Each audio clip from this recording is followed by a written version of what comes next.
जय हिंद साथियों, स्वागत है आपको हमारे चैनल पीसीएस दरबार पे। देख रहे हैं रुक्मणी पब्लिकेशन के बिहार विद्यालय परीक्षा समिति डीएलएड संयुक्त प्रवेश परीक्षा 2026 के लिए अति महत्वपूर्ण सेशन। अब से हम लोग जो सेशन करेंगे वो हम लोग का रहेगा टेस्ट सीरीज, क्योंकि हम लोगों ने previous year solve paper complete कर लिया है जो 4 सेट थे। अब हम लोग 20 सेट्स जो है टेस्ट सीरीज का वो लगाएंगे। तो इस सेशन को स्टार्ट करते हैं। आप हमारे चैनल पे नए हैं तो सब्सक्राइब कर लीजिएगा ताकि नेक्स्ट वाला वीडियो सबसे पहले आप तक पहुंचेंगी। तो हम लोग फर्स्ट ऑफ ऑल देखेंगे टेस्ट सीरीज सेट नंबर जो है हम लोग का 1। आज हम लोग ये लगाने वाले हैं। चलिए स्टार्ट करते हैं, देखते हैं क्या क्वेश्चन पूछा गया है इसमें। देखिए, तो टेस्ट सीरीज नंबर 1 जिसमें पहला पार्ट आपका आता है जनरल हिंदी का। देखेंगे जनरल हिंदी में क्वेश्चन क्या पूछा गया है हम लोगों से, बताइएगा आंसर। क्वेश्चन आपका पूछा गया है, पहला question part 1 general Hindi. Question देखेंगे, नमस्ते शब्द का संधि विच्छेद बताना है। क्या हो जाएगा? नमस्ते शब्द का संधि विच्छेद क्या होगा? तो बताएंगे नमः। क्या होगा? तो यहाँ पे होगा नमः, जोर हो जाएगा नमः जोर ते, ये हो जाएगा हमारा नमस्ते, है ना, क्योंकि इसमें विसर्ग संधि है। विसर्ग संधि के बाद स्वर या व्यंजन आने पर जो संधि होती है उसी को हम लोग क्या कहते हैं? विसर्ग संधि। तो आंसर हमारा कौन सा हो जाएगा करेक्ट? नमः जोर ते। राइट आंसर डी करेक्ट हो जाएगा। देखिएगा, समास का अर्थ क्या होता है? समास का क्या अर्थ होता है? तो समास का अर्थ आप जानेंगे विस्तार या फिर लंबा या फिर संक्षेप या इनमें से कोई नहीं। तो आंसर आप बता पाओगे। समास का अर्थ होता है संक्षिप्तीकरण, मतलब संक्षेप होता है। आंसर हम लोग का करेक्ट बी होगा। देखिए, जिस समास का पहला पद संख्यावाचक होता है, जिस समास का पहला पद संख्यावाचक होता है उसे क्या कहते हैं? कर्मधारय, द्वंद्व, द्विगु या तत्पुरुष। तो आंसर क्या बताएंगे? उसे कहते हैं हम लोग द्विगु, जिसमें पहला पद जो है क्या हो? संख्यावाचक हो। तो आंसर हम लोग का बी करेक्ट बन जाएगा। जैसे कि चौराहा, त्रिभुज, ये सभी आ जाएंगे हमारे द्विगु समास में। चले आते हम लोग गद्यांश को देखते हैं क्या है। कि पहले देख लेते हैं भगवान का पर्यायवाची, सीधे पूछा गया है। यदि आप पढ़ना चाहते हैं तो देखिए, मैत्री को राह बताने को, सबको सुमार्ग पर लाने को, दुर्योधन को समझाने को, भीषण विध्वंस बचाने को, भगवान हस्तिनापुर आए, पांडव का संदेश लाए, दो न्याय अगर तो आधा दो, पर इसमें भी यदि बाधा हो तो दे दो, केवल 5 ग्राम रख अपनी धरती तमाम, हम वही खुशी से खाएंगे, परिजन पे असीना उठाएंगे, दुर्योधन यह भी दे न सका, आशीष समाज का ले न सका, उल्टे हरि को बांधने चला, जो था असाध्य साधने चला, जब नाश मनुज पर छाता है, पहले विवेक मर जाता है। तो देखेंगे इसमें हम लोग से सीधे पूछा है भगवान का पर्यायवाची क्या होगा? प्रभु, परमात्मा, ईश्वर या इनमें सभी। तो आप बता पाओगे कि भगवान का हो जाएगा पर्यायवाची सभी, ईश्वर भी होगा, परमात्मा भी, प्रभु भी। तो आंसर डी करेक्ट होगा हम लोग का। देखेंगे आगे क्वेश्चन पूछा गया है कि रचना की दृष्टि से वाक्य के कितने भेद होते हैं? वाक्य के भेद कितने होते हैं? तो रचना की दृष्टि से 3 भेद होते हैं। कौन कौन होते हैं? एक तो होता है सरल, एक होता है सरल होता है, दूसरा कौन सा होता है? दूसरा मिश्र होता है। तो तीसरा कौन सा होता है फिर? तो तीसरा जो होता है संयुक्त होता है। कौन सा होता है? संयुक्त होता है। ये 3 होते हैं। तो ऑप्शन नंबर हम लोग का कौन बन जाएगा? Option C. आगे देखेंगे, एसाइन के लिए सही परिभाषिक शब्द नहीं है। कौन सा नहीं है? नियत करना, समनुदेशित करना, सौंपना या फिर ग्रहण करना। तो आंसर क्या बनेगा हमारा? करेक्ट आंसर बन जाएगा ग्रहण करना। ऑप्शन नंबर डी हो जाएगा करेक्ट।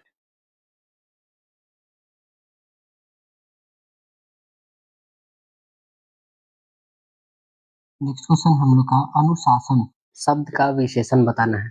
अनुशासन शब्द का विशेषण क्या हो जाएगा? तो अनुशासन शब्द का विशेषण जो हो जाएगा हमारा वो हो जाएगा अनुशासित। क्या हो जाएगा? अनुशासित। ऑप्शन नंबर बी होगा। देखिए, नेक्स्ट क्वेश्चन पूछा गया है गुणवाचक विशेषण का उदाहरण क्या होगा? गुणवाचक विशेषण का उदाहरण क्या हो जाएगा? बताएंगे, 4 सेब, ईमानदार, थोड़े चावल या फिर कुछ लोग। तो गुण, गुण क्या बता रहा है? 4 सेब, ये तो आपका परिमाण बता रहा है, तो ये बिल्कुल नहीं होगा। थोड़ा, इसमें भी परिमाण बता रहा है, कुछ लोग, इसमें भी परिमाण। ईमानदार जो है क्या है? इसका गुण है। तो आंसर हम लोग का क्या बनेगा? ऑप्शन नंबर बी करेक्ट होगा। गुस्सा पीना, मुहावरे का अर्थ क्या होगा? गुस्सा पीना, मुहावरे का अर्थ जो होगा क्या हो जाएगा? क्रोधित होना, क्रोध दबाना, पानी पीना या खुशी मनाना। तो गुस्सा पीना का मतलब हो जाएगा कि क्रोध दबाना। ऑप्शन नंबर सी करेक्ट होगा। देखिए इनमें से कौन सा वाक्य अशुद्ध है? आइए देख लेते हैं हम लोग कौन सा वाक्य जो है अशुद्ध है।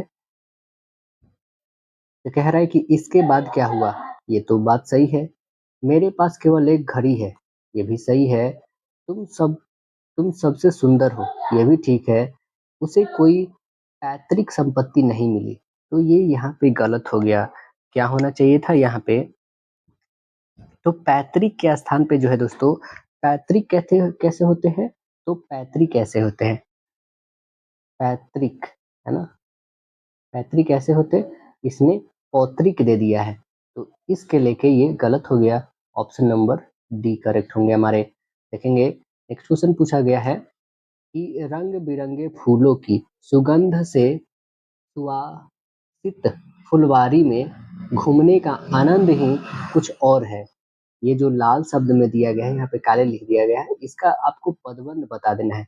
रंग बिरंगे फूलों, देखिए ये फूल जो आ जाता है, ये क्या होता है? फूल जो है एक संज्ञा होता है, संज्ञा से पहले रंग बिरंग उसका क्वालिफिकेशन बता रहा है। तो ये क्या हो जाएगा यहाँ पे?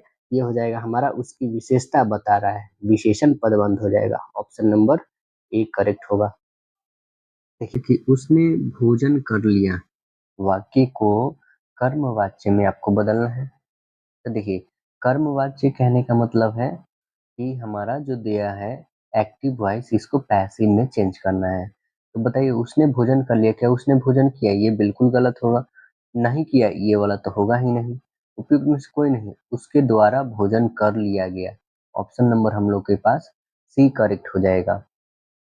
नेक्स्ट देखेंगे कि निम्न में कौन सा शब्द जो है शुद्ध है? शुद्ध कौन सा है इसमें? देखिए क्वेश्चन कह रहा है हम लोग का ऑप्शन कि इस परिश्रम का बदला अपने कार्य से मनुष्य को जो संतोष होता है वही है। उसने जोर जोर से रोने लगा। उसने, ये तो बिल्कुल गलत है। क्यों? बिकॉज इसमें हाइपन होना चाहिए था, इसके लिए गलत है।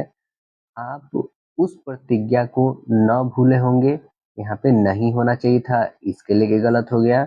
इस किताब का क्या मूल्य है? ऑप्शन नंबर आपका क्या हो गया? राइट आंसर डी करेक्ट हो गया। देखिए कह रहा आगे, शब्द का अर्थ बोध कराने वाली शक्ति जो होती है उसे हम लोग सीधे से क्या कहेंगे? शब्द शक्ति। ऑप्शन बी करेक्ट बताइएगा। उत्तम व्यंग अर्थ का दूसरा नाम क्या है? वर्ण है, व्यंजन है, ध्वनि है, इनमें कोई नहीं है। उत्तम व्यंजन अर्थ का क्या है इसका बताइए? तो आंसर बता देंगे ध्वनि है। क्या है? ऑप्शन नंबर सी ध्वनि है। बिना पग चले सुन बिन काना, कर बिनु कर्म करे विधि नाना, आनन रही सकल रस भोगी, बिन बानी भक्त बर योगी। इस पंक्ति में आपको अलंकार ढूंढना है। देखेंगे अलंकार इसमें कौन सा हो जाएगा? अतिशयोक्ति है। अतिशयोक्ति में बताया जाता है बढ़ चढ़ के बताना। विपसा है, विभावना है या फिर विरोधाभास है। देखिए पहले तो दो काट लीजिए, अतिशयोक्ति है और विरोधाभास तो है नहीं, बच गया विपसा और विभावना। तो ऑप्शंस ये दो हमारे पास जब बच गए हैं, तो आपको बता दें कि विभावना अलंकार का अर्थ होता है बिना कारण किसी कार्य को हो पाना, उसी को हम लोग विभावना कहते हैं। तो इसके लेके हमारा ऑप्शन जो है सी करेक्ट हो रहा है। तो राइट आंसर सी बन जाएगा। देखिए अलंकार को काव्य की आत्मा किसने कहा है? अलंकार को काव्य की आत्मा किसने कहा है? आंसर रहेंगे आपके आचार्य दंडी बोले हैं। कौन बोले हैं? आचार्य दंडी। आंसर बी होगा करेक्ट। कह रहा है कि निम्न में कौन सा रूपक अलंकार का उदाहरण है? रूपक अलंकार का, तो देखिए रूपक अलंकार का इसमें उदाहरण देखेंगे। पहले ऑप्शंस क्या क्या है? मैया मैं तो चंद्र खिलौने ले हूं। दूसरा कह रहा है तरनी तनुजा तट तमाल तरुवर बहु छाए। ढाए। तीसरा कह रहा है जरा से लाल केसर से की जैसी धूल गई हो। चौथा कह रहा है मेघ आए बड़े बन ठनके संवर के। तो देखिए ये तो मानवीय अलंकार होगा, क्योंकि ये बनने ठनने का काम जो है आदमी करता है, लेकिन ये मेघ का बात किया जा रहा है तो पहले ये काट दीजिए, ठीक है ना। तो यहाँ पे देखेंगे हाइपन से जुड़ा हुआ है, जरा सी लाल केसर से की जैसे धूल गई हो, तो ये हमारा कौन सा अलंकार आ जाएगा? इसमें भी अलंकार आपका ये आ जाएगा उत्प्रेक्षा अलंकार, तो ये होगा नहीं। ये तरनी तनुजा तट तमार तरुवर बहुछाए, तो देख रहे हैं यहाँ पे त का रिपीटेशन आ रहा है, पहला लेटर जो है तो बार बार आ रहा है। इसमें कौन सा लेटर आ गया दोस्तों? अनुप्रास अलंकार, तो ये भी नहीं हुआ। बस बच गया एक ही option, option number A right answer हो जाएगा आपका। ये रूपक अलंकार है ये। अब देखेंगे अगला प्रश्न कह रहा है कि सोहत है मुख चंद्र में अलंकार बताना है। यमक है, श्लेष है, रूपक है या इनमें कोई नहीं? तो आप बताएंगे सेहत है चंद्रमुख में आपको रूपक अलंकार है। कौन सा है? रूपक है, आंसर बी करेक्ट होंगे। बहुत काली सिल जरा से लाल केसर से की जैसे धूल गई हो, इस पंक्ति में अलंकार बताना है। अभी हम लोगों ने देखा है यहाँ पे जरा सी लाल केसर से जैसे धूल गई हो, इसमें कौन सा अलंकार था दोस्तों? उत्प्रेक्षा अलंकार। तो इसमें भी बता देंगे कौन सा अलंकार आ जाएगा? उत्प्रेक्षा अलंकार आएगा, ऑप्शन नंबर बी करेक्ट होंगे। देखिए नेक्स्ट क्वेश्चन है, हमसे पूछा गया है शीतल ज्वाला जलती है, ईंधन होता दृग जल का, यह व्यर्थ सांस चल चल कर करती है काम अनिल का।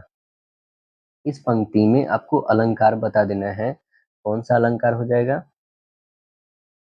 तो देखिए इसमें अलंकार जो हो जाएगा आपका, ना तो रूपक होगा, ना ही यमक और ना ही विभुआना, इसमें हो जाएगा विरोधाभास। आंसर डी करेक्ट हो जाएंगे हमारे, विरोधाभास अलंकार होगा। नेक्स्ट देखेंगे, कह रहा है कि छिदी धातु का शाब्दिक अर्थ क्या होगा? छिदी धातु का शाब्दिक अर्थ क्या होगा? ढकना होगा, आच्छादित करना होगा, दोनों विकल्प सही है, इनमें कोई नहीं। तो आंसर बता देंगे यहाँ पे दोनों विकल्प सही है, ढकना और आच्छादित करना, आंसर सी होंगे। अगला प्रश्न है कि निम्नलिखित पंक्ति में कौन सा वर्णिक छंद है? क्या क्वेश्चन कह रहा है? पूछे बिन कोऊ कहू, काहू सो न बात करे, देवता से बैठे सब साधी साधी मौन है। ये क्या है? सवैया है, चौपाई है, कवित्त है या फिर मंजू मालिनी है? तो आंसर बता पाएंगे आप कि यह जो है दोस्तों कवित्त है, आंसर सी करेक्ट होंगे।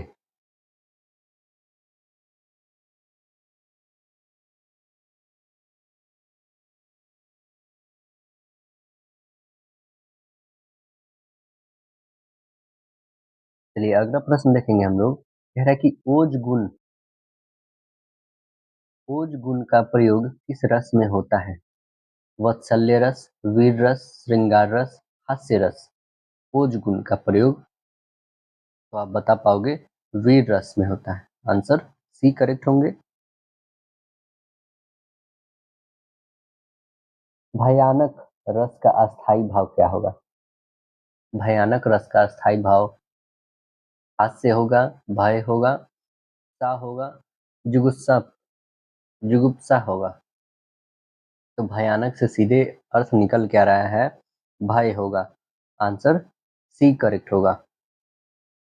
अब देखेंगे हम लोग का पार्ट 2 आता है, पार्ट 2 में है मैथमेटिक्स। आइए देखते हैं मैथमेटिक्स में क्या क्वेश्चन है। क्या एक एक यौगिक संख्या है? तो आप बता पाओगे नहीं, एक जो है एक यौगिक संख्या नहीं है, आंसर हम लोग का बी करेक्ट होंगे। देखिए आगे प्रश्न पूछा गया है कि 420 और 272 का महत्तम समापवर्तक क्या होगा? क्या हो जाएगा 420 और 272 का? तो यहाँ पे महत्तम समापवर्तक कहने का मतलब है HCF। तो आइए यहाँ पे निकालते हैं हम लोग 420 और कितना है 272। तो देखिए यहाँ पे 420 का यदि आप निकालोगे ना, ऐसे फैक्टर में भी निकाल सकते हो। देखिए 420 है, इसको आपको ऐसे निकालने होंगे बहुत बार आप लोग, तो इसको निकालिए 2 से कितने हो जाएंगे, 2 2 जा 4, 2 1 जा और एक 0। फिर यहाँ पे निकालिए 2 से जाएगा, 2 1 जा 2 0, 2 5 जा 10, ठीक है। फिर 5 से निकालिए 5, 5 2 जा और 5 1 जा 21 आ गया। फिर 7 से भी आप कर सकते हैं, 7 3 जा 21। इससे नीचे तो नहीं होगा। ओके, नेक्स्ट ऐसा ही कर दीजिए 272 का। इसमें भी 2 से निकालिए, 2 1 जा 2, 2 3 जा 6, 2 6 जा 12। फिर 2 से निकालिए, 2 6 जा 12 और 2 8 जा 16। फिर 2 से निकालिए, 2 3 जा 2 4 जा, फिर 2 से 17। आप देख पा रहे हैं इससे नीचे जाएगा नहीं। आइए लिख लेते हैं हम लोग। 420 वाले कितने आए हैं, 2 बार 2 आया है, फिर 5, फिर 7, फिर 3 आया है।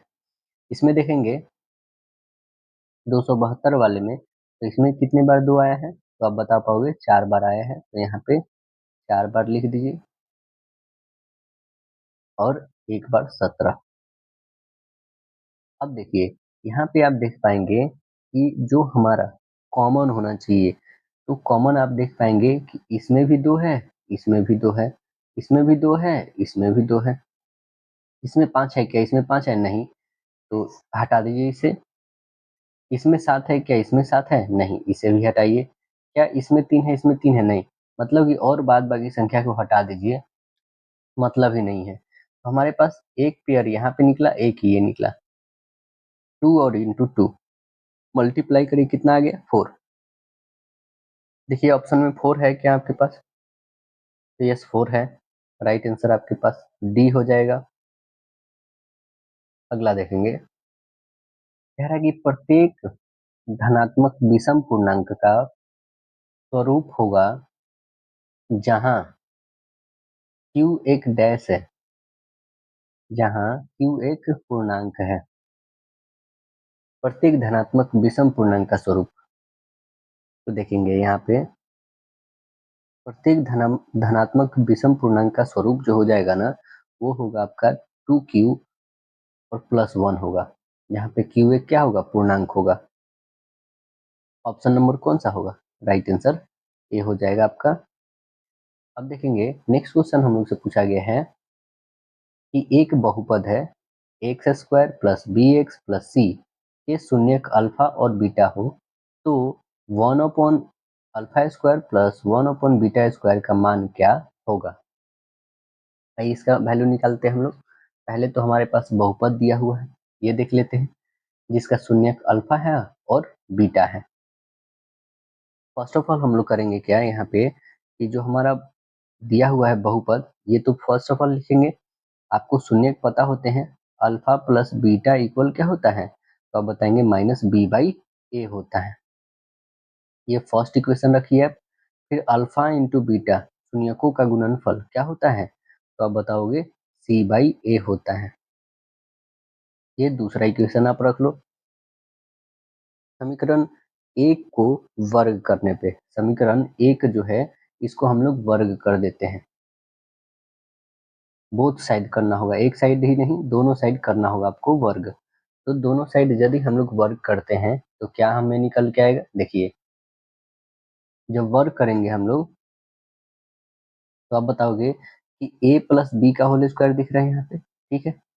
सेम बस यहाँ पे कर देना है, ए स्क्वायर प्लस बी स्क्वायर और प्लस 2ab इक्वल में हो जाएगा माइनस बी अपॉन ए। ये क्या चीज में है दोस्तों, तो आपका स्क्वायर में ही है, इस बात को ध्यान रखेंगे हम लोग।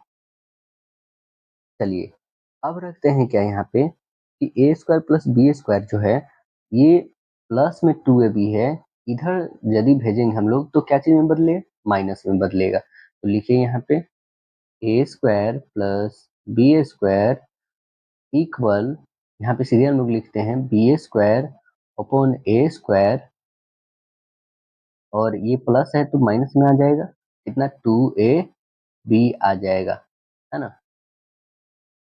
अब लिखेंगे यहाँ पे हम लोग क्या,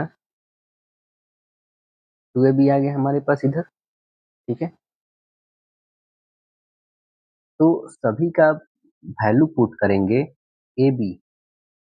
ए बी मतलब आप देख पा रहे हैं अल्फा इंटू बीटा, इसका वैल्यू क्या है, सी बाई ए है। तो क्या हम लोग ए बी के बदले सी बाई ए लिख सकते हैं? बिल्कुल लिख सकते हैं, बस यही लिखिए यहाँ पे, A square plus B square equal हो जाएगा B square upon A square. ये हो जाएगा आपके पास, माइनस रहेंगे ही रहेंगे यहाँ पे, 2 इंटू ए बी का वैल्यू कितना अभी जस्ट बताए हमने, सी बाई ए, रखिए सी बाई ए, कितना रखेंगे हम लोग। अब कैलकुलेशन करिएगा तो आपके पास कितने आ जाएंगे इसका, तो ये आ जाएंगे, आप बता पाओगे, बी स्क्वायर माइनस 2सी ए अपॉन में कितने हो जाएंगे, अपॉन में ए स्क्वायर, इतना होगा हमारे पास। और इधर की क्या क्या रहेगा, तो हमारे पास ए स्क्वायर प्लस बी स्क्वायर रहेंगे इधर में। अब कह रहा है कि समीकरण 2, जो समीकरण 2 है हम लोग का ये, अब इसे वर्ग करिए। तो इसको वर्ग करेंगे तो क्या क्या निकलेगा, अल्फा स्क्वायर मतलब A square into B square equal क्या हो जाएगा, सी स्क्वायर अपॉन में लिखेंगे हम लोग ए स्क्वायर, ना लिखेंगे। अब फिर लिखिएगा कि अल्फा इंटू बीटा, ये लिख रहे हैं फर्स्ट ऑफ ऑल हम लोग कि 1 अपॉन अल्फा का स्क्वायर और प्लस लिखेंगे 1 अपॉन बीटा का स्क्वायर इक्वल क्या हो जाएगा। तो आप बता पाओगे, एलसीएम ले लेंगे हम लोग यहाँ पे, अल्फा स्क्वायर और बीटा स्क्वायर, तो बचेगा यहाँ पे अल्फा स्क्वायर और प्लस बीटा स्क्वायर, इन्हें बचेगा। तो यहाँ पे हम लोग लिखेंगे alpha square plus beta square का वैल्यू, अब देख पा रहे हैं क्या लिखा गया है यहाँ पे, यहाँ पे वैल्यू लिखा गया है, ये बस वही रख देना है, ठीक है। तो हम लोग रखते हैं यहाँ पे माइनस बी स्क्वायर माइनस 2सी ए अपॉन में हो जाएंगे हमारे ए स्क्वायर अपॉन हो जाएगा सी स्क्वायर अपॉन होगा ए स्क्वायर, कितना होगा, तो इससे हमारा ए स्क्वायर कैंसिल हो जाएगा, कटेगा, काटिए ए स्क्वायर के ए स्क्वायर से, बच गया सी और बी स्क्वायर माइनस 2सी ए अपॉन में सी स्क्वायर रहेगा। तो देखिए ये ऑप्शन में है क्या कि बी स्क्वायर माइनस 2सी ए अपॉन में सी स्क्वायर, तो यस आपके पास है ऑप्शन, और वो कौन सा ऑप्शन है आप बता पाएंगे, ऑप्शन नंबर आपके पास बी है, B square minus 2ac upon C square, right answer होगा बी। आइए अगला प्रश्न देखते हैं। कह रहा है समीकरण 2x माइनस 3y इक्वल 14 है, यदि x का वैल्यू 1 तो y का वैल्यू हमें निकालना है। यदि यहाँ पे x का वैल्यू 1 आ गया है तो 2 और 1 में गुना करेंगे तो 2 ही रह जाएगा यहाँ पे, और माइनस का माइनस ये 3y रहेगा इक्वल 14। अब देखिए ये हमारा 3y माइनस में है और ये 14 प्लस में है, तो ये 2 जाके इधर घटेगा, घटाइएगा तो माइनस में 3y इक्वल हो जाएगा 12 होगा। 3 से काटिए कितने टाइम्स में, आप बताओगे 4 टाइम्स में कटेगा, मतलब y की वैल्यू जो आई वो हमारा माइनस में 4 आया। देखिए है क्या, यस ऑप्शन नंबर आपका सी करेक्ट हो जाएगा। चलिए आगे प्रश्न देखते हैं हम लोग। नेक्स्ट क्वेश्चन क्या है आपका, क्वेश्चन कह रहा है कि सरल रेखा 2x plus 3y minus 6 equal 0 का आरेख y अक्ष के जिस बिंदु पर काटता है वह बिंदु है, कौन सा वह बिंदु है। तो देखिए फर्स्ट ऑफ ऑल तो हमारे पास ये इक्वेशन है 2x plus 3y minus 6 equal 0, तो ये y अक्ष पर x निर्देशांक का मान जो होगा, जब y अक्ष पे काट रहा है तो कंफर्म है कि x क्या होगा, 0 होगा।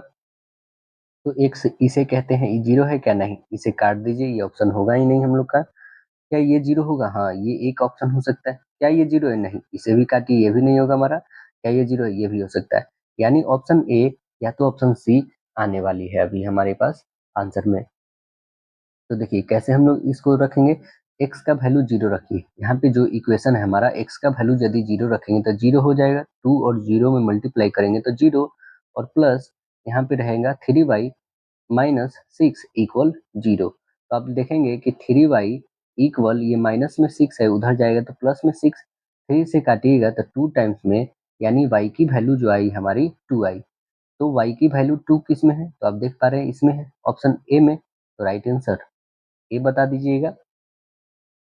चलिए नेक्स्ट क्वेश्चन है हम लोग का। क्वेश्चन कह रहा है क्या, यदि प्रथम x प्राकृत संख्याओं का माध्य दिया है 5x अपॉन 9, तो x का वैल्यू बता देना है। x का वैल्यू क्या हो जाएगा, प्राकृत संख्याओं का माध्य है इतना, तो हमें पता है क्या कि x प्लस 1 अपॉन 2, ये क्या है, माध्य निकलता है इससे। इक्वल में दे रखा है हमारे पास कितना, 5x अपॉन में 9, बस क्रॉस मल्टीपल कर देंगे हम लोग यहाँ पे, तो कितने कितने आ जाएंगे हमारे पास, 9x प्लस 9 इक्वल में कितने हो जाएंगे, 10x। घटेगा ना इधर जाके, ये ये इधर घटा देंगे तो कितना हो जाएगा, 10 में से 9 जाएगा तो यहाँ पे 9 इक्वल x बच जाएगा। x की वैल्यू कितनी आ गई, 9। ऑप्शन नंबर में देख रहे हैं, ऑप्शन डी करेक्ट है आपके पास। देखिए आगे क्वेश्चन है, यदि द्विघात समीकरण X square plus B X plus C equal 0 का एक मूल दूसरे का 3 गुना हो तो क्या होगा। तो फर्स्ट ऑफ ऑल हम लोग देखेंगे कि जो द्विघात समीकरण है हमारा, X square plus B X plus C equal 0, इसका एक मूल दूसरे के 3 गुना हो तब क्या होगा। तो हम पहला मूल को मान लेते हैं कि x है, दूसरा हमारा 3x है, क्योंकि कह रहा है ना दूसरा 3 गुना हो जाए, तो 3x मान लेते हैं हम लोग। तो देखिए क्या होता है कि पहला और प्लस दूसरा दोनों हमारा शून्यक है, दोनों जब हमारा मूल है, दोनों मूल का योग जो होता है वो कितना होता है, आप बता पाएंगे, माइनस बी बाई ए होता है, माइनस बी बाई ए। चलिए रखते हैं हम लोग, तो आप देख पाएंगे माइनस बी की जगह पे क्या है हमारा, बी है। एक्स और 3x दोनों को ऐड करेंगे तो कितने हो जाएंगे, 4x हो जाएगा हमारा, इक्वल माइनस बी बाई ए ही रहेगा, माइनस बी अपॉन में आपका रहेगा ए। ठीक है, अब इसे क्रॉस मल्टीपल कर देंगे हम लोग, तो क्या क्या बचेगा हमारे पास, तो आप बताओगे, सीधे x की वैल्यू यहाँ पे हम लोग निकालने चले तो माइनस में b और अपॉन में आ जाएगा 4a आ जाएगा आपके पास। ठीक है, अब यहाँ पे करेंगे हम लोग कि जो x है, x अब ये 3 गुना हो जाए, जब 3 गुना हो जाए तब क्या हो जाएगा, तो c बाई ए होगा। 3 गुना नहीं, अब जो है हमारे पास, ये तो शून्यकों का योग वाला था, अब यहाँ गुणनफल वाला है, ये c बाई ए होता है इसका। अब इसे कैलकुलेशन करेंगे तो कितने हो जाएंगे हमारे पास, 3x स्क्वायर। देखिए इसे गुना करेंगे x और 3 में, ये बन जाएगा 3x स्क्वायर इक्वल कितना आ जाएगा, c बाई ए रहेगा, रहेगा c बाई ए।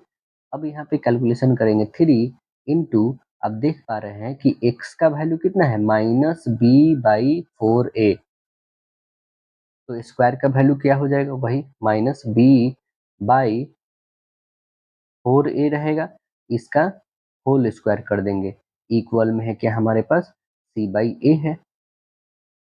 कैलकुलेशन करेंगे तो हमारे पास आ जाएगा 3 इंटू बी स्क्वायर तो रहेगा ही रहेगा, अपॉन में क्या आ जाएगा, अपॉन में आ जाएगा आपके पास 4 4 जा 16 ए स्क्वायर हो जाएगा, होगा 16 ए स्क्वायर, इक्वल में क्या रहेगा, तो आप बताएंगे c बाई ए रहेगा। अब देखिए जो कटने वाले हैं सो काटेंगे, नहीं तो हम इसको मल्टीप्लाई करेंगे। तो यहाँ पे देखिए क्या कटने वाले हैं हमारे पास, तो क्रॉस मल्टीपल कर दीजिए, सीधे आपके पास आ जाएंगे 3b स्क्वायर इक्वल में आ जाएंगे इधर 16ac आ जाएगा। तो हमें जो निकालना था दोस्तों, वो क्या निकालना था कि एक दूसरे के जब 3 गुना हो तो क्या होगा। तो देख रहे हैं कि 3b स्क्वायर बराबर क्या आया है, 16ac है क्या ऑप्शन में? तो yes, 3b² equal 16ac। Option number कौन सा है? बी होगा। चलिए नेक्स्ट देखेंगे, कह रहे हैं क्या रूट में है, देख पा रहे हैं आप जैसे कि, तो ये बहुत ही आसान होने वाला है क्वेश्चन। देखिए, √6 प्लस √6 प्लस √6 प्लस डैश मान जो है क्या होगा, ये हमें बता देना है। तो देखिए, जब ऐसा क्वेश्चन देना तो सीधे यहाँ पे प्लस में x रख लेना है आपको, ठीक है। जैसे कहने का तात्पर्य है कि 6 और √x रहना चाहिए, ठीक है। अब करना है क्या, ये किसके बदले है दोस्तों, तो ये आपको बता दें, जैसे कि तो सीधे आप लिखना है 6 और प्लस x, ये किसके बराबर होगा, तो आप बताना होगा ये x के बराबर होगा। अब बोथ साइड आपको स्क्वायर कर लेना होगा, क्या स्क्वायर कर लो बोथ साइड, ठीक है। तो एक स्क्वायर कर लेंगे तो आपको दिख रहा है कि a प्लस बी का होल स्क्वायर कर लेंगे, यहाँ पे a प्लस बी का होल स्क्वायर, तो कितने हो जाएंगे हमारे पास, अब बताएंगे 6 और प्लस x हो जाएगा, इधर में क्या रहेगा, एक्स स्क्वायर रहेगा, है ना। इक्वेशन करेंगे तो एक्स स्क्वायर माइनस में एक्स और माइनस में 6 इक्वल क्या होगा, 0 होगा। अब यहाँ पे लिखेंगे हम लोग कि गुणनखंड बना रहे हैं, तो इसमें लिख लेंगे एक्स स्क्वायर माइनस में हो जाएगा 3x और प्लस में हो जाएगा 2x, क्योंकि 3 और 2 में मल्टीप्लाई करिएगा तो 6 आ जाएगा और 3 में से 2 घटाइएगा तो 1 आ जाएगा इक्वल 0। अब यहाँ पे कॉमन कर लेते हैं हम लोग, देख पा रहे हैं इसमें और इसमें कॉमन करिए तो x कॉमन हो जाएगा हमारा, बचेगा क्या x माइनस यहाँ पे बचेगा 3 प्लस यहाँ पे 2 कॉमन हो जाएगा तो बचेगा यहाँ पे x और माइनस 3 इक्वल 0। यहाँ पे हमारा आ गया कॉमन x माइनस 3, तो बचेगा आपके पास x प्लस 2 बचेगा इक्वल 0। यानी x का वैल्यू एक निकालोगे तो x इक्वल 3 आ जाएगा, दूसरा निकालोगे x का वैल्यू तो -2 आ जाएगा। हमारे पास दो आ गए हैं, एक धनात्मक में और एक ऋणात्मक में आ गए हैं, ठीक है। हमसे क्या पूछा गया था कि इसका वैल्यू क्या होगा, तो एक आप देख पाए हैं 3 आया है, एक -2 आया है, तो हमें कौन सा आंसर लेना होगा दोस्तों, जो पॉजिटिव वाला हो, क्योंकि नेगेटिव वाला नहीं लेना है। तो इसके लेके हमारा ऑप्शन जो आ जाएगा वो ऑप्शन बी करेक्ट हो जाएगा। चलिए आगे देखते हैं क्वेश्चन, कह रहा है कि वार्षिक चक्रवृद्धि ब्याज से कौन सी राशि एक वर्ष के अंत में 650 रुपया तथा 2 वर्ष के अंत में 676 रुपया हो जाएगी। आइए इसे सॉल्व करके देखते हैं। 676 रुपया हो जाएगी, तो इसके लिए फर्स्ट ऑफ ऑल हम लोग करेंगे क्या कि यहाँ पे जैसे कि लिखेंगे चक्रवृद्धि ब्याज से कौन सी राशि एक साल के अंत में, है ना, कितने साल के, एक साल के अंत में इतना सब हो रहा है। तो ये लिखते हैं इसे हम लोग, फर्स्ट ऑफ ऑल करेंगे हम लोग कि ब्याज की जो रेट है उसे निकालने के लिए लिखेंगे हम लोग क्या कि 676 में से कितना, 650 घटा लीजिए पहले तो, है ना, तो अपॉन में कितना हो जाएंगे, 650 होगा, गुन्ने हो जाएंगे हमारा, तो इसे काटिए, तो काटोगे आप 76 में से 50 घटा दोगे तो 26 बच जाएगा, है ना। अपॉन में कितने आ जाएंगे हमारे, 650 रहेंगे, गुन्ने हो जाएगा 100, कटने वाला है सो काटिए, एक जीरो से एक जीरो कैंसिल हुआ, और भी कटेगा तो काटिए इसको, हमारे पास आ जाएंगे कितने, 4%, कितने आ गए, 4%, ये रेट आ गया हमारा। तो जो अभिष्ट राशि निकल के आएगी वो कितनी आ जाएगी, तो वो निकल के आ जाएगी 650 अपॉन में आ जाएगा कितना, 104% है ना, तो 104 हो जाएगा और गुन्ने 100, काटिए इसको, काटोगे तो आपके पास आएगा 625 रुपया निकल के आएंगे, जो मूल्य आएंगे वो कितना आ जाएगा, 625 रुपया। देखिए ऑप्शन में है क्या, यस ऑप्शन में है आपका राइट आंसर डी होगा। देखिए नेक्स्ट प्रश्न पूछा गया है कि कितने समय में 5% चक्रवृद्धि ब्याज की दर से 1600 रुपया से बढ़कर 1852.20 हो जाएगी 1600 से बढ़ के, है ना? तो ये चक्रवृद्धि ब्याज है हम लोग का। आइए इसे सॉल्व करते हैं हम लोग। कितने समय में हो जाएगा? तो आपके पास ये फॉर्मूला होना ही चाहिए, याद भी होगा आप लोगों को कि प्रिंसिपल अमाउंट बराबर होता है principal into 1 plus rate upon होता है 100 इंटू होता है टाइम। ठीक है, बस इजी का फॉलो करके हम लोग सॉल्व करेंगे क्वेश्चन को। अमाउंट हमारे पास दिया है 1852, यहाँ पे लिख लेंगे हम लोग 1852.20। प्रिंसिपल कितना है हमारे पास? प्रिंसिपल 1600 है, 1600 रखेंगे इंटू 1 प्लस रेट कितना है हमारा? रेट 5 है, हम लोग 5 रखेंगे अपॉन 100 है तो 100 रखेंगे, अपॉन में टी रखेंगे। 5 से कटेगा हमारा 20 टाइम में, तो यहाँ पे लिख देंगे 20। अब आगे सॉल्व करेंगे हम लोग, कितने हो जाएंगे? ये जो मल्टीप्लाई में है ये डिवाइड में आ जाएगा। 1852.20 अपॉन में कितने आ जाएंगे हमारे?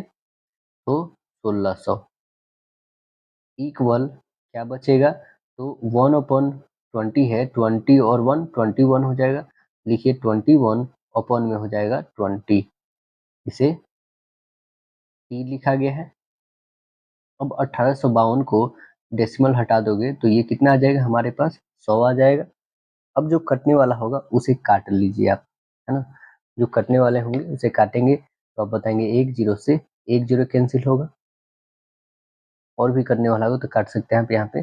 देखिए अब इसे और छोटा करेंगे आप लोग, 2 से दोनों काट लो तो हमारे पास बच जाएगा कितना? 9261 अपॉन में कितने आ जाएंगे? अपॉन में आ जाएगा हमारे पास 8000,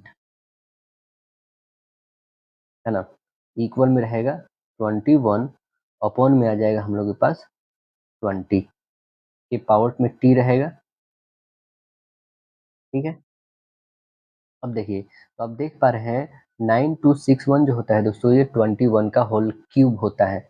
तो ये हम लोग समझ चुके हैं कि 21 अपॉन ये जाएगा 20 का होल क्यूब, इधर में रह जाएगा हमारा 21 अपॉन 20 का टी, यानी ये तो ये कैंसिल होगा। टाइम कितना निकल गया है? 3 वर्ष हमारा। तो आंसर हमारा क्या बन जाएगा? Option number B. चलिए नेक्स्ट क्वेश्चन देखेंगे आप कि वाई अक्ष पर एक ऐसा बिंदु जो बिंदुओं ए बी से समदूरस्थ है, तो क्या होगा?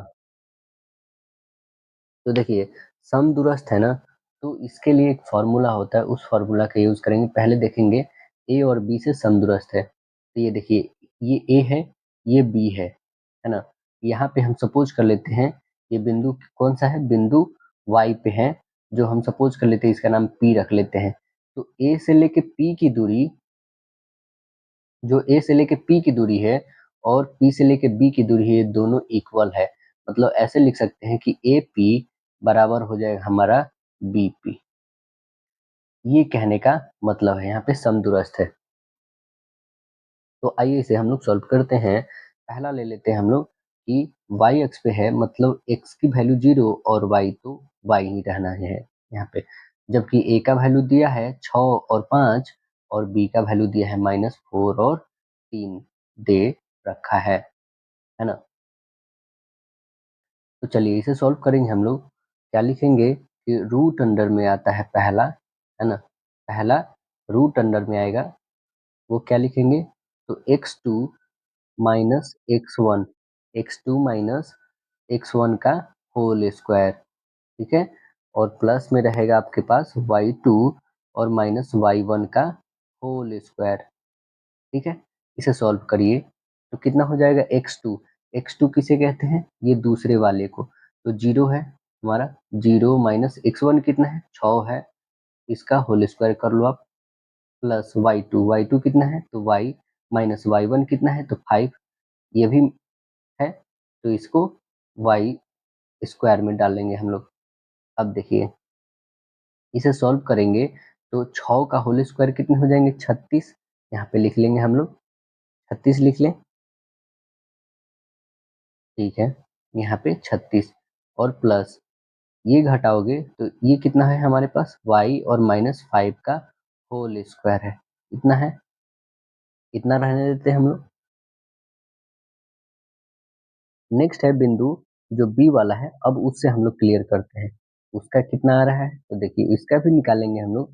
ये तो हमारा था एपी वाला, ये तो हमारा एपी वाला था। अब निकालेंगे बीपी वाला, बीपी वाला निकालेंगे, सेम यही कंडीशंस रहेगा। चलिए अब ये हमें नहीं लिखना होगा x2 minus x1 plus y2 minus y1, क्यों? क्योंकि ये फॉर्मूला है दोस्तों, है ना? समस्त दूरी के बीच के मतलब बीच के डिस्टेंस निकालने के लिए, ए और पी के बीच की दूरी के लिए। तो ये फॉर्मूला न लिख के सीधे हम लोग उसका पॉइंट रखते हैं। तो देखिए x2 कितना है हमारे पास, माइनस में 4 है, यहाँ पे देख रहे हैं ना, ये x2 हो गया अब। तो -4 यहाँ पे लिखेंगे हम लोग कि 0 माइनस 0 माइनस यहाँ पे हो जाएंगे हमारे पास 4 का होल स्क्वायर हो जाएगा। ठीक है, प्लस प्लस लिखेंगे y माइनस कितने हो जाएंगे, ये 3 का होल स्क्वायर। ठीक है, अब देखिए इसे कैलकुलेशन करेंगे तो 4 का स्क्वायर मतलब कितना हो जाएगा हमारे पास, 16 बता पाओगे। प्लस यहाँ पे कितना रहेगा, y माइनस 3 का होल स्क्वायर रहेगा, कितना रहेगा ही रहेगा। अब इसे कैलकुलेट करेंगे हम लोग कि दोनों तो इक्वल अभी जस्ट बताए हैं यहाँ पे हम आपको, तो दोनों जब इक्वल बताए हैं तो बस इसको भी दोनों को इक्वल रख लो, इसको और इस वाले को, इस दोनों को इक्वल रखेंगे। यहाँ पे इक्वल रखेंगे तो फर्स्ट ऑफ ऑल क्या होगा हमारा, ये रूट से रूट कैंसिल हो जाएगा, दोनों का रूट कैंसिल हो गया तो क्या बच गया, इधर 36 और इधर बच गया 16। ठीक है, यहाँ पे बच गया हमारे पास y माइनस 5 का होल स्क्वायर, यहाँ पे y माइनस 3 का होल स्क्वायर। तो हम लोग दोनों तरफ जो है देखेंगे, आइए निकलता है कितना, 36 निकला हमारे पास और प्लस y माइनस 5 की होल स्क्वायर, इधर कितना निकला हमारे पास 16 और प्लस y माइनस 3 का होल स्क्वायर, यही निकला है। अब इसको ले लेते हैं, 16 है तो इधर आके घट जाएगा, कितने हो जाएंगे 0 और ये 2, 20 हो जाएगा। प्लस ये करेंगे तो वाई स्क्वायर आएगा और ये 5 का करेंगे तो ये 25 आ जाएगा और माइनस में 2 अभी यानी 10 वाई होगा। इधर करेंगे तो ए स्क्वायर और प्लस बी स्क्वायर और माइनस में हो जाएगा 6 वाई। ठीक है, अब देखिए इसे सॉल्व करते हैं तो वाई स्क्वायर जो है यहाँ पे और ये वाई स्क्वायर तो कैंसिल हो जाएगा, कट जाएगा। अब देखिए हमारे पास 10 वाई यहाँ पे माइनस में है और यहाँ पे माइनस में 6 वाई है, तो एक साइड हम लोग करते हैं, जिधर माइनस में है उधर ही चलते हैं। यहाँ पे रख लेते हैं हम लोग 20 है ही ऑलरेडी, माइनस में 9 आ जाएगा, एक साइड नंबर कर लेते हैं हम लोग और प्लस में 25 भी है और एक साइड अल्फ़ाबेट को करते हैं, माइनस में 6y है और इधर में प्लस में 10y चला जाएगा, ये माइनस में था तो प्लस में चला आएगा इधर में। अब देखिए इधर कैलकुलेट करेंगे हम लोग तो 4y हो जाएगा, 10 में से 6 घटेगा तो।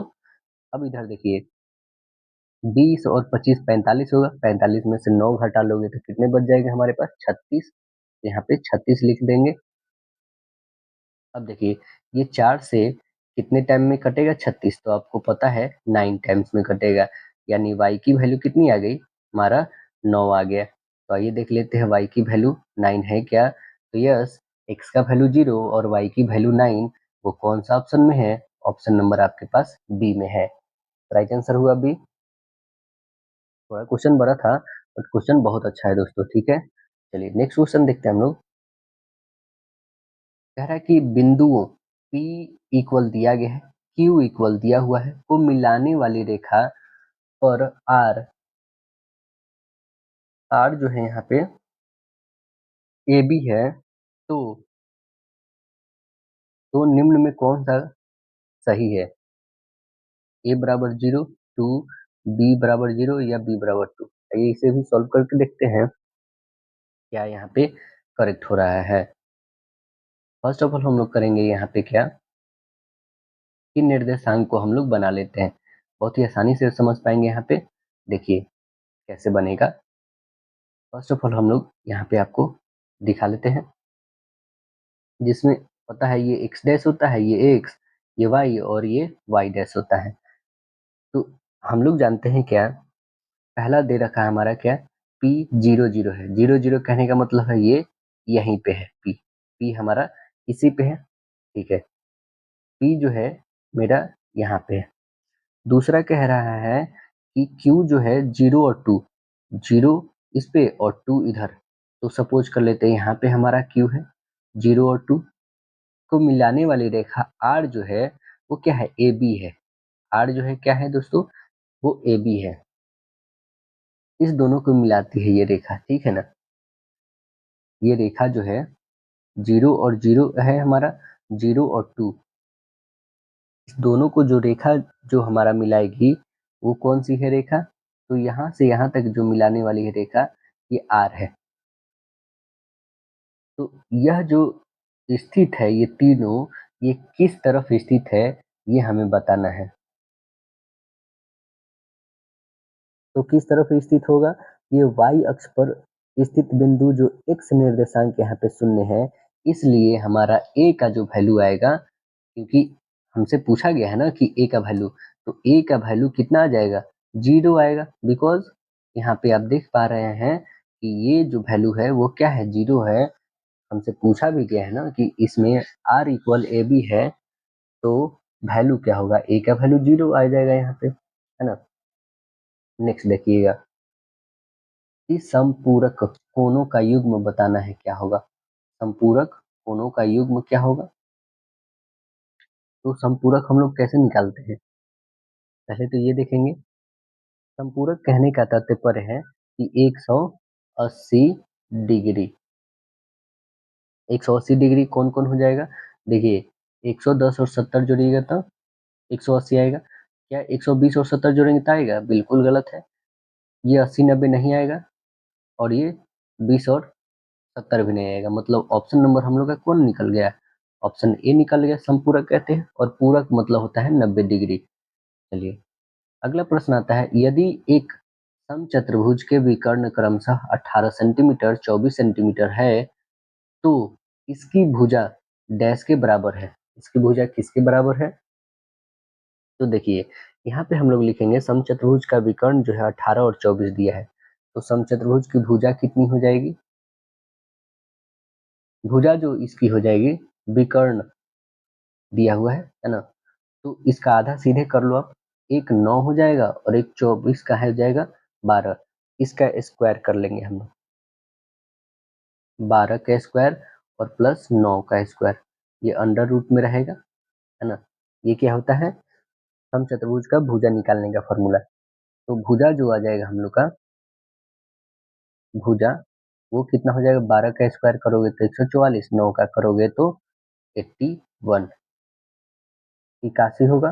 देखिए इसे सॉल्व करेंगे हम लोग तो कितने हो जाएंगे, दोनों को ऐड करो तो आप बता पाओगे 225। 225 किसका होता है दोस्तों, तो आप बता पाएंगे 25 का होता है, तो 15 का होता है ना। 225 किसका होता है, 15 का होता है।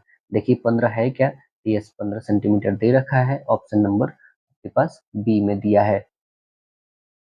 नेक्स्ट आगे प्रश्न कह रहा है कि बाह्यतः स्पर्श करने वाले दो वृत्तों को डैश उभयनिष्ठ स्पर्श रेखाएं होती हैं, कितनी होती हैं, तो आप बता पाएंगे कि बाह्यतः स्पर्श करने वाली दो वृत्तों को डैश स्पर्श रेखाएं होती हैं, तो वो होती हैं टोटल 3। कितनी होती हैं दोस्तों, 3 होती है, आंसर सी करेक्ट होंगे।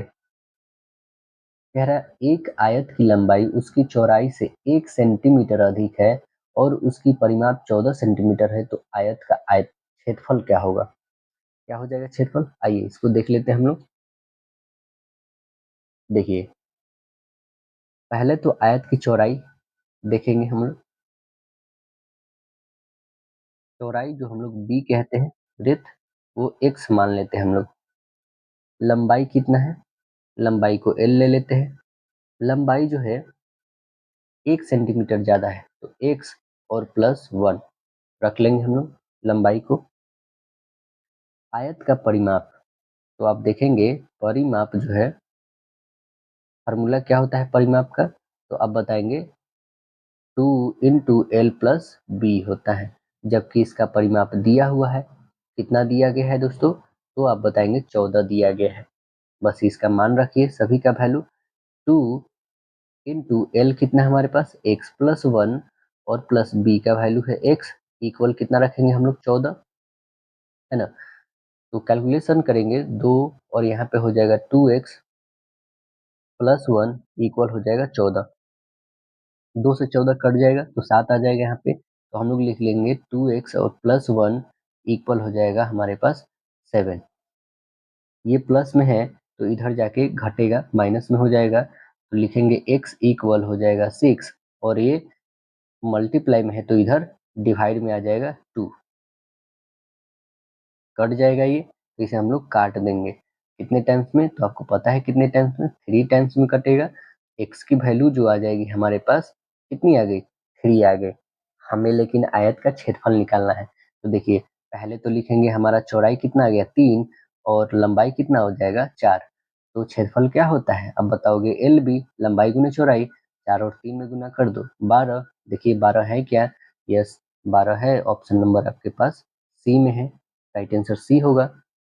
आगे देखिए, क्वेश्चन पूछा गया है कि किसी दिए गए आयत की लंबाई में 20% की वृद्धि और चौड़ाई में 20% की कमी की जाती है, तो क्षेत्रफल बताना है। क्षेत्रफल क्या हो जाएगा? तो आयत के क्षेत्रफल में जो परिवर्तन प्रतिशत है, पहले 20 में वृद्धि और दूसरे में 20 की कमी की जाती है। तो देखिए, यहाँ पे ए बी फार्मूला का आप यूज करेंगे, तो आइए लिख लेते हैं हम लोग ए बी फार्मूला। 20 माइनस हो जाएगा 20, और यहाँ पे रहेगा हमारे पास माइनस, प्लस और माइनस दोनों रहता है, लेकिन यहाँ पे माइनस का वर्चस्व है तो इसलिए कारण माइनस रखेंगे हम लोग। 20 इंटू हो जाएगा 20, अपॉन में रखेंगे 100। ठीक है। अब इसे काटिए, जो कटने वाला है, ये प्लस में है और ये माइनस में, तो आप देख पा रहे हैं प्लस माइनस क्या हो जाएगा हमारा? जीरो हो जाएगा। तो इसे हटा ही दीजिए, सीधे से काट के प्लस माइनस जीरो। अब देखेंगे यहाँ पे कैलकुलेशन करोगे तो 2 जीरो से 2 जीरो हमारा कैंसिल होगा, 2 और 2 में गुना करेंगे तो 4 आएगा। कैसा 4 आएगा? तो वो माइनस में आएगा, यानी हमारा आंसर आया -4%, यानी कि कमी हो रहा है। वही रहता है, बिल्कुल गलत। 5% बढ़ता है, बिल्कुल नहीं, 4% की कमी हो जाता है। Yes, option number D correct होगा। आइए अगला प्रश्न देखते हैं हम लोग, क्या पूछा गया है कि दिए गए चित्र में आई का माप ज्ञात करना है। एक त्रिभुज के तीनों कोनों का माप 180 होता है, ये सभी को पता है। चलिए, तो जिसमें आपके पास ये 50 दिया है, ये भी 50 दिया है, टोटल कितने हो गए हमारे? 100 डिग्री हो गए। तो ये बता नहीं सकते हैं कि ये कितने हो जाएंगे? मतलब 80, 180 टोटल चाहिए, मतलब ये हमारा हो जाएगा 80। इसमें कोई सॉल्व करने की जरूरत नहीं है, ऑप्शन नंबर आप ए बता दोगे। चलिए अगला प्रश्न है, आंकड़ा दिया गया है 3, 7, 2, 11, 4 तथा 9 का माध्यक आपको बता देना है कि क्या होगा। क्या होगा माध्यक इसका? देखिए, माध्यक निकालेंगे हम लोग। पहले तो टर्म काउंट कर लो, कितने टर्म है? तो 1, 2, 3, 4, 5, टोटल 6 है, मतलब एक सम संख्या आ रही है। सम संख्या आ रहा है तो फर्स्ट ऑफ ऑल हम लोग लिखेंगे क्या कि n अपॉन में 2, अपॉन 2 लिखेंगे, और प्लस लिख देंगे कैमा पद, तो n upon two, n upon two, और प्लस 1वां पद, अपॉन में क्या हो जाएगा हमारे पास? 2, क्योंकि हम लोग क्या निकाल रहे हैं? माध्यक निकाल रहे हैं, इसलिए अपॉन में 2 हो जाएगा। तो देखिए, छठा का आधा कितना हो जाएगा? 3, और 3 एक 4, मतलब 3 और चौथा पद का आधा निकालना है। तो तीसरा, पहले तो असेंडिंग ऑर्डर में कर लीजिए। तो असेंडिंग ऑर्डर में क्या क्या हो जाएगा आपके पास? पहले आ जाएगा 2, 2 के बाद आएगा 3, 3 के बाद आएगा 4, 4 के बाद आ जाएगा आपके पास 7, 7 के बाद 9, 9 के बाद 11। आगे तो हमने क्या देखा कि ये n अपॉन 2 कहने का मतलब है कि 6 का आधा 3 आ गया, तो तीसरे नंबर पे आप देख पा रहे हैं 4 है, और जस्ट उसके आगे वाला पद मतलब चौथा, इस दोनों का ऐड कर दो, 7 और 4 कितने हो जाएंगे? 11, 11 का आधा कितना हो जाएगा? 5.5, वही हमारा माध्यक होगा। ऑप्शन नंबर बी दिख रहा है, 5.5 आंसर होगा। चलिए आगे क्वेश्चन देखेंगे हम लोग। क्वेश्चन आगे बता रहा है कि निम्न में डैश ग्राफ से नहीं निकाला जा सकता है। क्या नहीं निकाला जा सकता है? माध्य, बहुलक, माध्य या इनमें कोई नहीं। तो आप बता पाओगे माध्य नहीं निकाला जा सकता है। आंसर ए करेक्ट बता पाएंगे। देखिए यहाँ पे दे रखा है हम लोग के पास, यदि का वैल्यू दिया है -10, फिर इसमें भी दिया हुआ 70, तो हमें n का वैल्यू बता देना है कि क्या होगा। आइए देखते हैं क्या हो जाएगा यहाँ पे। तो इसे सॉल्व करिएगा। ऐसे ये क्वेश्चन उतना आता नहीं है, बाय चांस कभी दे देता है इसे। आइए हम लोग फिर भी सॉल्व करते हैं, क्वेश्चन दिया हुआ है तो। फर्स्ट ऑफ ऑल तो हम लोग लिखेंगे ये जो भी दिया हुआ है, ठीक है ना। तो ये लिखते हैं हम लोग। इसमें दे रखा है क्या, 1 इसका वैल्यू दिया हुआ है, एक्स एक्स आई एक्स -50 इक्वल कितना दे रखा है हमारे पास, माइनस में 10 दिया हुआ है।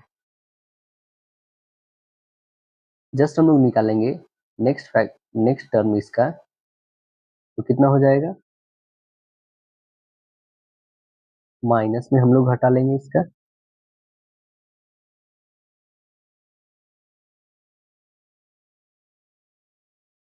इक्वल कितने हो जाएंगे, माइनस में 10 रहेगा हमारा। ठीक है, ये क्वेश्चन उतना पूछता नहीं है दोस्तों। जब दिया है क्वेश्चन तो इसे हम लोग सॉल्व करेंगे ही। रेयर केस में ऐसा क्वेश्चन आ जाता है। 46 हो जाएगा इक्वल में 70, ये भी तो दिया हुआ ही है। इससे आगे सॉल्व करोगे आप तो कितने हो जाएंगे हमारे पास, में से घटा लोगे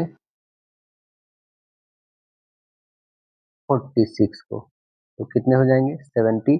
अब समीकरण 1 और 2 को घटा लो, तो समीकरण 1 हमारा कौन था, समीकरण 1 ये हमारा ये है, और समीकरण 2 कौन सा है, तो समीकरण 2 ये है। समीकरण 1 और 2 को जब घटा लोगे तो हमारे पास क्या निकल के आएगा, वो निकल के आएगा 50n प्लस बचेगा 46n इक्वल रहेगा -10 और -70। माइनस माइनस प्लस हो जाएगा, मतलब 80 हो जाएगा। यहाँ पे लिख लो 80 कैसा में माइनस में रहेगा, ये 50 और यहाँ पे 46 दोनों को ऐड कर लोगे, क्योंकि ये तो माइनस में है 50 मिला तो घटेगा, तो इधर आ जाएगा आपके पास माइनस में 4n इक्वल, माइनस माइनस काट दो ये इधर, यानी n की वैल्यू जो आ गई वो 20 आ गई। n की वैल्यू कितनी आ गई हमारे, 20 आ गया। देखिए है क्या 20, तो यस 20 है, ऑप्शन नंबर सी करेक्ट होगा। देखिए एक त्रिभुज में cos a plus B upon 2 equal हमें बता देना है कि क्या होगा। चलिए देखते हैं क्या हो जाएगा यहाँ पे। एक त्रिभुज के में कोनों का योग जो होता है 180 होता है, जिसमें a plus B plus C equal 180 होगा, जिसमें हमें दे रखा है कि a प्लस बी इक्वल हम लोग लिख सकते हैं 180 माइनस सी लिखेंगे, a प्लस बी का वैल्यू लिखेंगे ना इतना। ठीक है, तो यहाँ पे जो a प्लस बी है, जस्ट उसके जगह पे हम लोग 180 बटे 180 माइनस सी रखेंगे। आइए पहले इस क्वेश्चन को हम लोग इधर सॉल्व करते हैं। क्या लिखा गया हमारा कि x cos cos रखेंगे ही, cos इंटू ए प्लस बी अपॉन में कितना है, अपॉन में 2 है, इक्वल कितना लिखेंगे हम लोग इधर, तो cos 180 माइनस सी अपॉन कितने हो जाएंगे हमारे, 2 हो जाएगा, 2 हो जाएगा। इसे आगे सॉल्व करिएगा तो लिखेंगे हम लोग क्या, कि cos 90 माइनस में हो जाएगा सी अपॉन 2, सी अपॉन 2 होगा। इसे आगे सॉल्व करेंगे आप तो कितने आ जाएंगे, ये आ जाएगा साइन सी अपॉन 2। ठीक है, हम लोग जानते हैं क्या कि cos cos 90 minus theta equal क्या होता है, साइन थीटा होता है। इसके लेके हम लोगों ने ये cos 90 माइनस थीटा इक्वल सीधे साइन में कर लिया है, साइन 3/2 आया है। तो आप देखिएगा साइन 3/2 ऑप्शन में है क्या? तो यस ऑप्शन है आपके पास। वो कौन सा है? ऑप्शन नंबर डी करेक्ट है, तो राइट आंसर डी बनेगा। देखिए आगे क्वेश्चन कह रहा है हमारा, यदि cos a बराबर 7/25 तो tan a plus cot a का वैल्यू कितना होगा? आइए इसे हम लोग सॉल्व करते हैं। cos a कहने का मतलब है कि क्या हो जाएगा, p बाई एच किसका होता है दोस्तों? साइन का होता है, और cos का हो जाएगा b बाई एच होगा। तो हमारे पास b भी दिया हुआ है और h भी दिया हुआ है, लेकिन हमें क्या चाहिए? p कंपल्सरी है, p निकाल लो। p का फॉर्मूला क्या होता है? H square minus B square. h कितना है? 25, 25 का स्क्वायर करोगे 625 आएंगे, 625 आएगा। माइनस कर लो कितना? 7 का स्क्वायर 49, इसका अंडर स्क्वायर रूट करो, तो 625 में से 25 घटा दोगे तो कितने 49 घटा लोगे तो कितने आ जाएंगे हमारे पास? 576। 576 कितना का स्क्वायर रूट होता है? तो अब बता दोगे 24 का होता है। 24 आ गया हमारे पास क्या? तो अब बताओगे p आ गया 24। जब p 24 आ गया, बस इसमें वैल्यू रख देंगे। p का वैल्यू जो आ गया हमारे पास 24 आ गया। अब तो बनाना बहुत आसान होगा। tan का क्या होता है? तो अब बताओगे p बाई बी होता है, और प्लस cot का क्या होगा? जस्ट इसका अपोजिट कर लो, मतलब b बाई p हो जाएगा यहाँ पे। चलिए अब वैल्यू रख लो। p का वैल्यू अभी जस्ट निकाले हैं ना, p का वैल्यू कितना निकाल दिए हैं? 24 निकाले हैं, तो रखो 24 अपॉन b का वैल्यू क्या हो जाएगा? अब देख पा रहे हैं, इसे b कहेंगे और इसे h कहेंगे, और p का वैल्यू अभी जस्ट हमने निकाल लिया है, कितना? 24। तो b का वैल्यू कितना है हमारे पास? 7 है ना, और प्लस यहाँ पे जस्ट अपोजिट हो जाएगा, मतलब 7 अपॉन में हो जाएगा हमारे पास 24। बस यहाँ पे एलसीएम ले लीजिए। एलसीएम कितने हो जाएंगे हमारा? 168 होगा, 168 हो जाएगा एलसीएम। अपॉन में लिखेंगे 576 और प्लस हो जाएगा 49। इसे ऐड करोगे तो कितने हो जाएंगे? 625 अपॉन में रहेगा हमारा कितना? 168। 168 ये तो कटेगा भी नहीं। देखिए है क्या ऑप्शन में ऐसा? तो ये 625 अपॉन 168, 168, राइट आंसर हमारा सी करेक्ट हो जाएगा। देखिए अगला क्वेश्चन कह रहा है कि sine square theta plus 1/1 plus tan square theta बराबर क्या होगा? इसे सॉल्व करना है हमें। तो देखिए साइन स्क्वायर तो साइन स्क्वायर है ही, प्लस में 1/1 प्लस tan स्क्वायर। इस tan स्क्वायर को हम लोग क्या लिख सकते हैं? 1 प्लस tan स्क्वायर को इसे हम लोग लिख सकते हैं ना sec square. Sec square 1 upon sec square, तो 1 अपॉन सेक बराबर क्या होता है ये बताएंगे। तो 1 अपॉन सेक बराबर आप बता दोगे कॉस होता है, मतलब ये साइन स्क्वायर है और इसका मतलब सीधे से लिख लेंगे हम लोग कॉस स्क्वायर। तो sine square plus cos square formula आपको पता है क्या होता है? 1 होता है, यानी आंसर बता पाएंगे आप ऑप्शन नंबर ए करेक्ट हो जाएगा। चलिए अगला पार्ट जो आता है हम लोग का, वो है पार्ट 3, वो है साइंस का। देखिए साइंस में क्वेश्चन है कि निम्नलिखित में कौन खरपतवार नाशक शाकनाशी नहीं है? कौन सा नहीं है बताइए? तो आंसर बताएंगे यहाँ पे VAM नहीं है आपका दोस्तों। ऑप्शन नंबर सी होगा। वैम जो है वेसिकुलर अर्बुस्कुलर माइकोराइजा, इसका संक्षिप्त रूप होगा। तो ये ऑप्शन नंबर सी करेक्ट होगा आपका। आगे देखेंगे एक विलियन लाल लिटमस को नीला कर देता है, तो इसका पीएच क्या होगा? इसका पीएच क्या हो जाएगा? इसका पीएच जो होगा दोस्तों, वो कहने का मतलब क्षारीय होगा। क्षारीय इसमें जो 7 से ऊपर हो, तो एक ही ऑप्शन है, वो है ऑप्शन नंबर डी। इनमें से कौन सबसे अधिक सक्रिय धातु है? सबसे सक्रिय कौन है? Lithium, sodium, potassium, rubidium. सबसे ज्यादा है potassium, option number C correct होगा। आगे कह रहा है कि गैस पदार्थ में कणों के बीच की गति कैसी होती है? कैसी होती है? तो आप बताएंगे गैस पदार्थ के कणों के बीच की गति जो है यह दृक्ष होती है। कैसी होती है? यह दृक्ष होती है, ऑप्शन ए करेक्ट बता पाएंगे। निम्नलिखित में कौन एकल झिल्ली से घिरा हुआ है? एकल झिल्ली से कौन घिरा हुआ है इसमें? तो एकल झिल्ली से जो घिरा हुआ है उसे कहते हैं कोशिकांग। क्या कहते हैं? कोशिकांग, मतलब लाइसोसोम यहाँ पे हो जाएगा आंसर। ए करेक्ट बना, लाइसोसोम। राइबोसोम किसके लिए केंद्र स्थल है? राइबोसोम किसके लिए केंद्र है? किसके लिए केंद्र है? तो आप बताएंगे यह जो है प्रोटीन संश्लेषण के लिए है। ऑप्शन बी बताएंगे, प्रोटीन संश्लेषण के लिए है। इनमें से कौन सा गैर जैव निम्नकरणीय अवशिष्ट है? कौन सा है बताएंगे? तो आप बता पाओगे, कागज, प्लास्टिक, लकड़ी या भोजन की बर्बादी। तो आंसर रहेंगे option number C, plastic. Right answer C होगा। भोजन का पाचन मानव पाचन तंत्र के किस अंग से शुरू होता है? किस अंग से शुरू हो जाता है? तो आप बता पाओगे, यह शुरू हो जाता है लार की उपस्थिति के कारण, मुंह से ही शुरू हो जाता है। ऑप्शन नंबर ए ही करेक्ट हो गया हम लोग का। उस समूह का चयन करें जिसमें अधिकतम समान गुण हो। समान गुण है तो एक ही प्रजाति के दो व्यक्ति, बिल्कुल समान गुण है। ऑप्शन ए करेक्ट होंगे। निम्नलिखित में कौन चाल का मात्रक नहीं हो सकता है? कौन नहीं हो सकता है? तो किलोमीटर प्रति घंटा तो ये तो होगा ही, मीटर प्रति सेकंड ये भी होगा ही, सेंटीमीटर प्रति सेकंड ये भी होगा ही, सेकंड प्रति मीटर नहीं हो सकता है। आंसर डी करेक्ट बता देंगे आप। जड़त्व का एसआई मात्रक क्या होगा? जड़त्व का एसआई मात्रक बताइए क्या होगा? तो जड़त्व का एसआई मात्रक जो होता है दोस्तों, वो होता है केजी। आंसर ए करेक्ट बनेगा हम लोग का, केजी।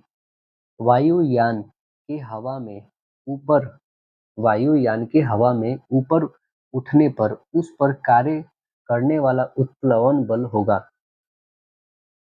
कैसा होगा उत्प्लवन बल? तो अब बताओगे, वो होगा उत्प्लवन बल बढ़ता है, उत्प्लवन बल कम हो जाता है, उत्प्लवन बल स्थिर रहता है, पहले बढ़ता है फिर घटता है। तो आप बताएंगे कि उत्प्लवन बल कम हो जाता है। उत्प्लवन बल क्या हो जाता है? ऊपर उठने पर कार्य करने वाला उत्प्लवन बल कम हो जाता है। तो आंसर हम लोग का बी करेक्ट होगा। कह रहा 27 डिग्री सेल्सियस पर किसी गैस में ध्वनि का वेग 30 मीटर प्रति सेकंड है। 127 डिग्री पर उसी गैस में ध्वनि का वेग क्या होगा? क्या हो जाएगा? तो देखिए, इसे थोड़ा सॉल्व करना होगा। तो फर्स्ट टेम्परेचर जो दे रखा है हम लोग का 27 डिग्री, है ना, इसको हम लोग केल्विन में कन्वर्ट कर लेते हैं। पहला टेम्परेचर जो दिया गया हमारे पास 27 डिग्री है। 27 डिग्री में 27 सेल्सियस है, और प्लस लिख लेंगे हम लोग 273। तो कितने आ जाएंगे टोटल ऐड करोगे तो 300, ये केल्विन में आ जाएगा हमारा। दूसरा दे रखा है हमारे पास T1, इसे कह लेते हैं। दूसरा दे रखा है 127 डिग्री, तो 27 में भी सेम वही 273 को ऐड कर लो। कितने आ जाएंगे आपके पास? 400 केल्विन। दोनों आ गए, एक 300 एक 400। परम ताप हमारा क्या है यहाँ पे? T है। अब लिखेंगे क्या यहाँ पे कि V1 क्या रहेंगे? V1 अपॉन लिखेंगे हम लोग का V2 इक्वल हो जाएगा क्या? T upon T2 root under में रहेगा। V1 का वैल्यू कितना है? 30 है, और V2 तो हमें पता नहीं, V2 फाइंड करना है। यहाँ पे देखेंगे तो T1 कितना है? 300, और T2 कितना है? 400, है ना। चलिए आगे से सॉल्व करोगे तो आपके पास आ जाएगा कि V2 इक्वल, इधर क्रॉस मल्टीपल करेंगे हम लोग तो आएंगे 30 इंटू हो जाएगा 400 अपॉन हो जाएगा 300 होगा। ये दो रूट अंडर में ही रहेगा दोनों। आगे सॉल्व करेंगे हम लोग, स्क्वायर ये V2 है तो कितने हो जाएंगे यहाँ पे? 30 इंटू 400 को तो हम लोग लिख लेंगे इजिली, 2 इंटू √3 अपॉन में हो जाएगा यहाँ पे √3 इंटू √3। तो √3 से √3 कैंसिल हो जाएगा हमारा, बचेगा जो वो लिखेंगे, ये बचेगा 20 √30 मीटर प्रति सेकेंड। देखिए है क्या? 20 √30 मीटर प्रति सेकेंड। यस, ऑप्शन नंबर आपके पास डी करेक्ट हो जाएगा। निम्नलिखित में कौन प्राकृतिक संसाधन नहीं है। कौन नहीं है प्राकृतिक संसाधन? तो आंसर बताएंगे नगर जो है प्राकृतिक संसाधन नहीं है। वन, नदियां, खनिज ये है। ये बहुत इंपॉर्टेंट है। ये एक डीएलएड का इंपॉर्टेंट क्वेश्चन है। ये आता ही आता है प्राकृतिक संसाधन से, ये ध्यान रखेंगे आप। बहुत इजी ये पूछेगा। कह रहा है पृथ्वी के वायुमंडल में कार्बन डाइऑक्साइड गैस की मात्रा कितनी है? और एक ये भी, ये कार्बन डाइऑक्साइड की मात्रा जरूर से जरूर पूछता ही पूछता है। कौन सा ऑप्शन दिख रहा है आपको दोस्तों? एक ही है ऑप्शन, वो है ऑप्शन नंबर ए, करेक्ट हो जाएगा। चलेंगे। नेक्स्ट है कि तृतीय पृथ्वी सम्मेलन का आयोजन कहाँ पर किया गया? तृतीय पृथ्वी सम्मेलन का आयोजन कहाँ पर किया गया? तो आप बता पाओगे। यह किया गया, तृतीय पृथ्वी सम्मेलन का आयोजन रियो डी जेनेरियो में किया गया है ना? प्रथम बार कब हुआ था? तो फर्स्ट जो हुआ था दोस्तों, फर्स्ट 1992 में हुआ, 1992 में रियो डी जेनेरियो में ही हुआ था। दूसरी बार कब हुआ था? 2002 में हुआ था। ये कहाँ पे हुआ था दोस्तों? जोहान्सबर्ग में हुआ था, साउथ अफ्रीका में पड़ता है। और तीसरी बार जो हुआ था, ये भी रियो डी जेनेरियो में ही हुआ था, है ना? और 2012 में हुआ था, है ना? चलिए आगे देखते हैं। तो आंसर हम लोग का आ जाएगा तृतीय पृथ्वी सम्मेलन, इनमें से कोई नहीं, कहीं नहीं हुआ था। चलिए नेक्स्ट कह रहा है कि बायोगैस को डैश नाम से भी जाना जाता है। बायोगैस को किस नाम से जानते हैं हम लोग? तो आंसर बायोगैस को गोबर गैस के नाम से भी हम लोग जानते हैं। ऑप्शन नंबर सी करेक्ट होगा। घरेलू विद्युत परिपथ में उदासीन तार का रंग होता है। कैसा होता है उदासीन तार का रंग? आप बताओगे काला होता है। आंसर सी बताइएगा। 1 एम्पियर बराबर क्या होगा? क्या हो जाएगा यहाँ पे? तो यहाँ पे हो जाएगा 10⁻³ होगा। है क्या? यस, ऑप्शन नंबर आपका पहला ही है करेक्ट। राइट आंसर ए बनेगा। तेल लगा कागज होता है। कैसा होता है? तेल लगा कागज जो होता है पारदर्शक होता है, परभाषक होता है, अपारदर्शक होता है, इनमें कोई नहीं होता है। तो परभाषक होता है। ऑप्शन नंबर सी करेक्ट बता पाओगे आप। चलिए नेक्स्ट क्वेश्चन हम लोग देखेंगे। तो आता है पार्ट 4, जो आता है सोशल स्टडीज का। क्वेश्चन कह रहा है इसमें कि प्रथम विश्व युद्ध का तत्कालिक कारण क्या था? प्रथम विश्व युद्ध का तत्कालिक कारण क्या था दोस्तों?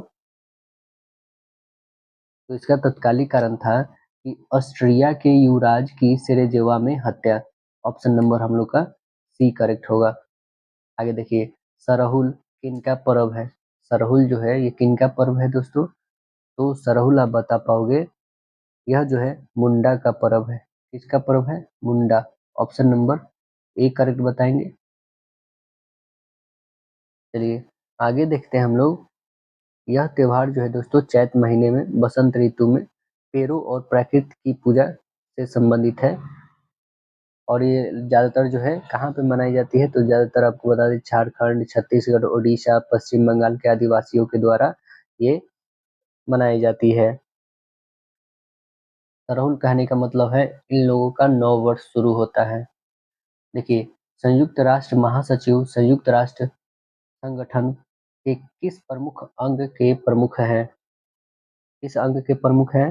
तो आप बता पाओगे, यह महासभा के, सुरक्षा परिषद के, आर्थिक एवं सामाजिक परिषद के, या सचिवालय के? तो आंसर रहेंगे आपका सचिवालय के।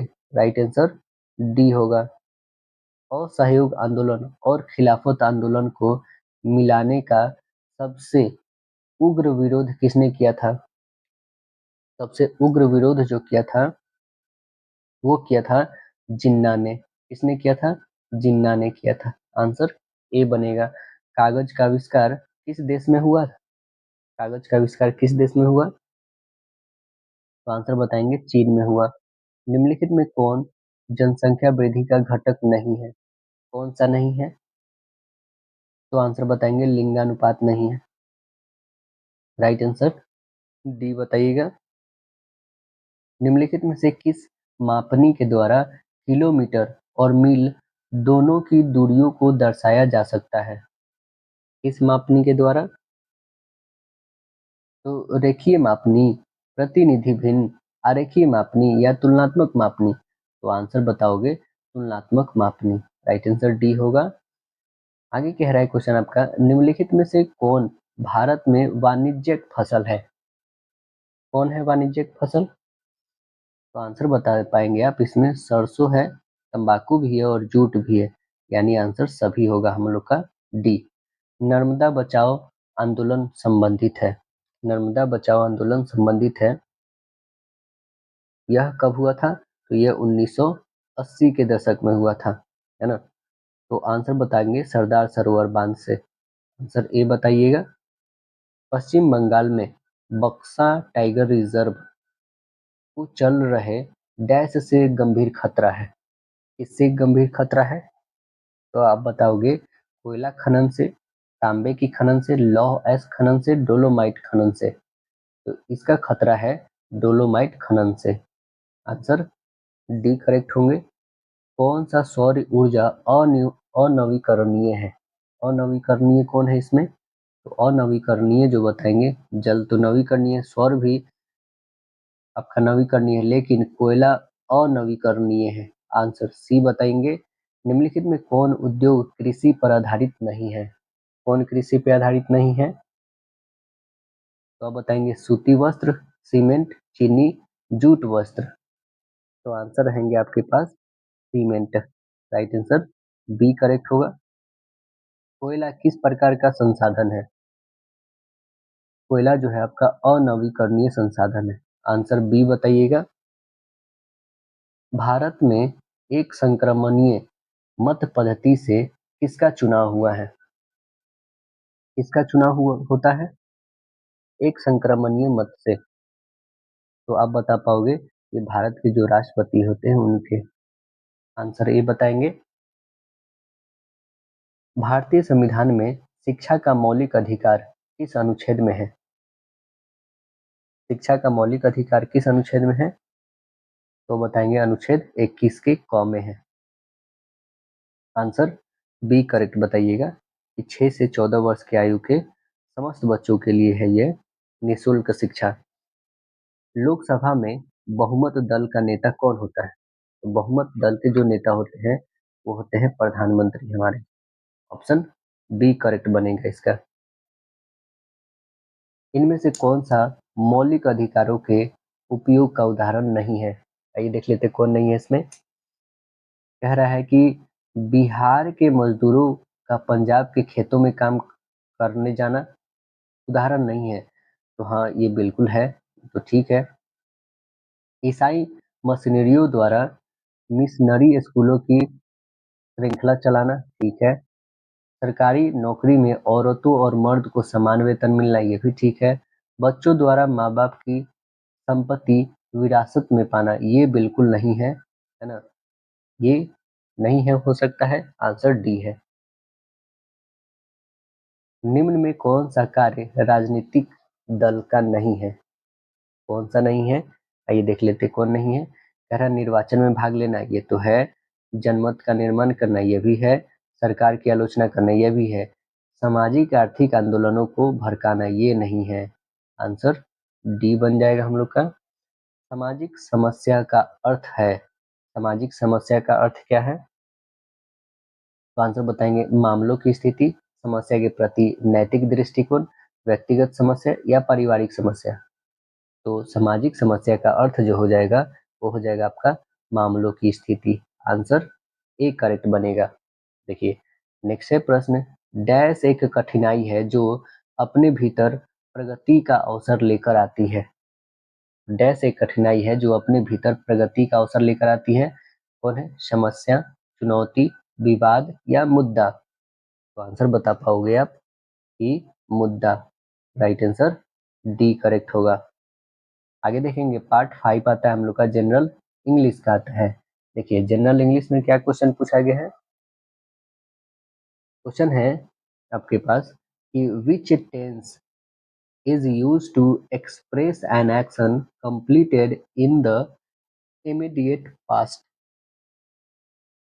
कहने का मतलब है यहाँ पे हमारा कि सीधे से कहें तो कौन से टेंस का यूज करके हम लोग एक्सप्रेस करेंगे कि एक्शन जो है कंप्लीट हुआ है इमीडिएट पास्ट, अभी जस्ट पास्ट में, कंप्लीट हुआ है, तो वो कौन सा है बता देंगे? तो वो हुआ है हमारा प्रेजेंट परफेक्ट टेंस से हम लोग पता कर पाएंगे। राइट आंसर हम लोग का सी होगा। चलिए आगे देखेंगे, कह रहा है कि complete the sentence using appropriate option. क्या है हमारा? कह रहा है कि Joy dash from the vaccine just now. Joy dash अभी अभी छुट्टी से लौटा है। वेकेशन जस्ट नाउ है ना, तो छुट्टी से जस्ट लौटा है तो क्या होगा? हैज रिटर्न या had been returning, had returned या फिर रिटर्न्स। तो आंसर आप बताओगे कि यहाँ पे जो हो जाएगा has returned. Option A correct बनेगा हमारा। Select the most appropriate option to change the sentence from direct speech to indirect speech. देखिए आइए चेंज करते हैं इसको हम लोग। कह रहा है she must apply for the job he said. क्या है कि उसने कहा उसे नौकरी के लिए आवेदन करना होगा। तो क्या बनाएंगे? ही said that, he said that dash apply for the job, है ना।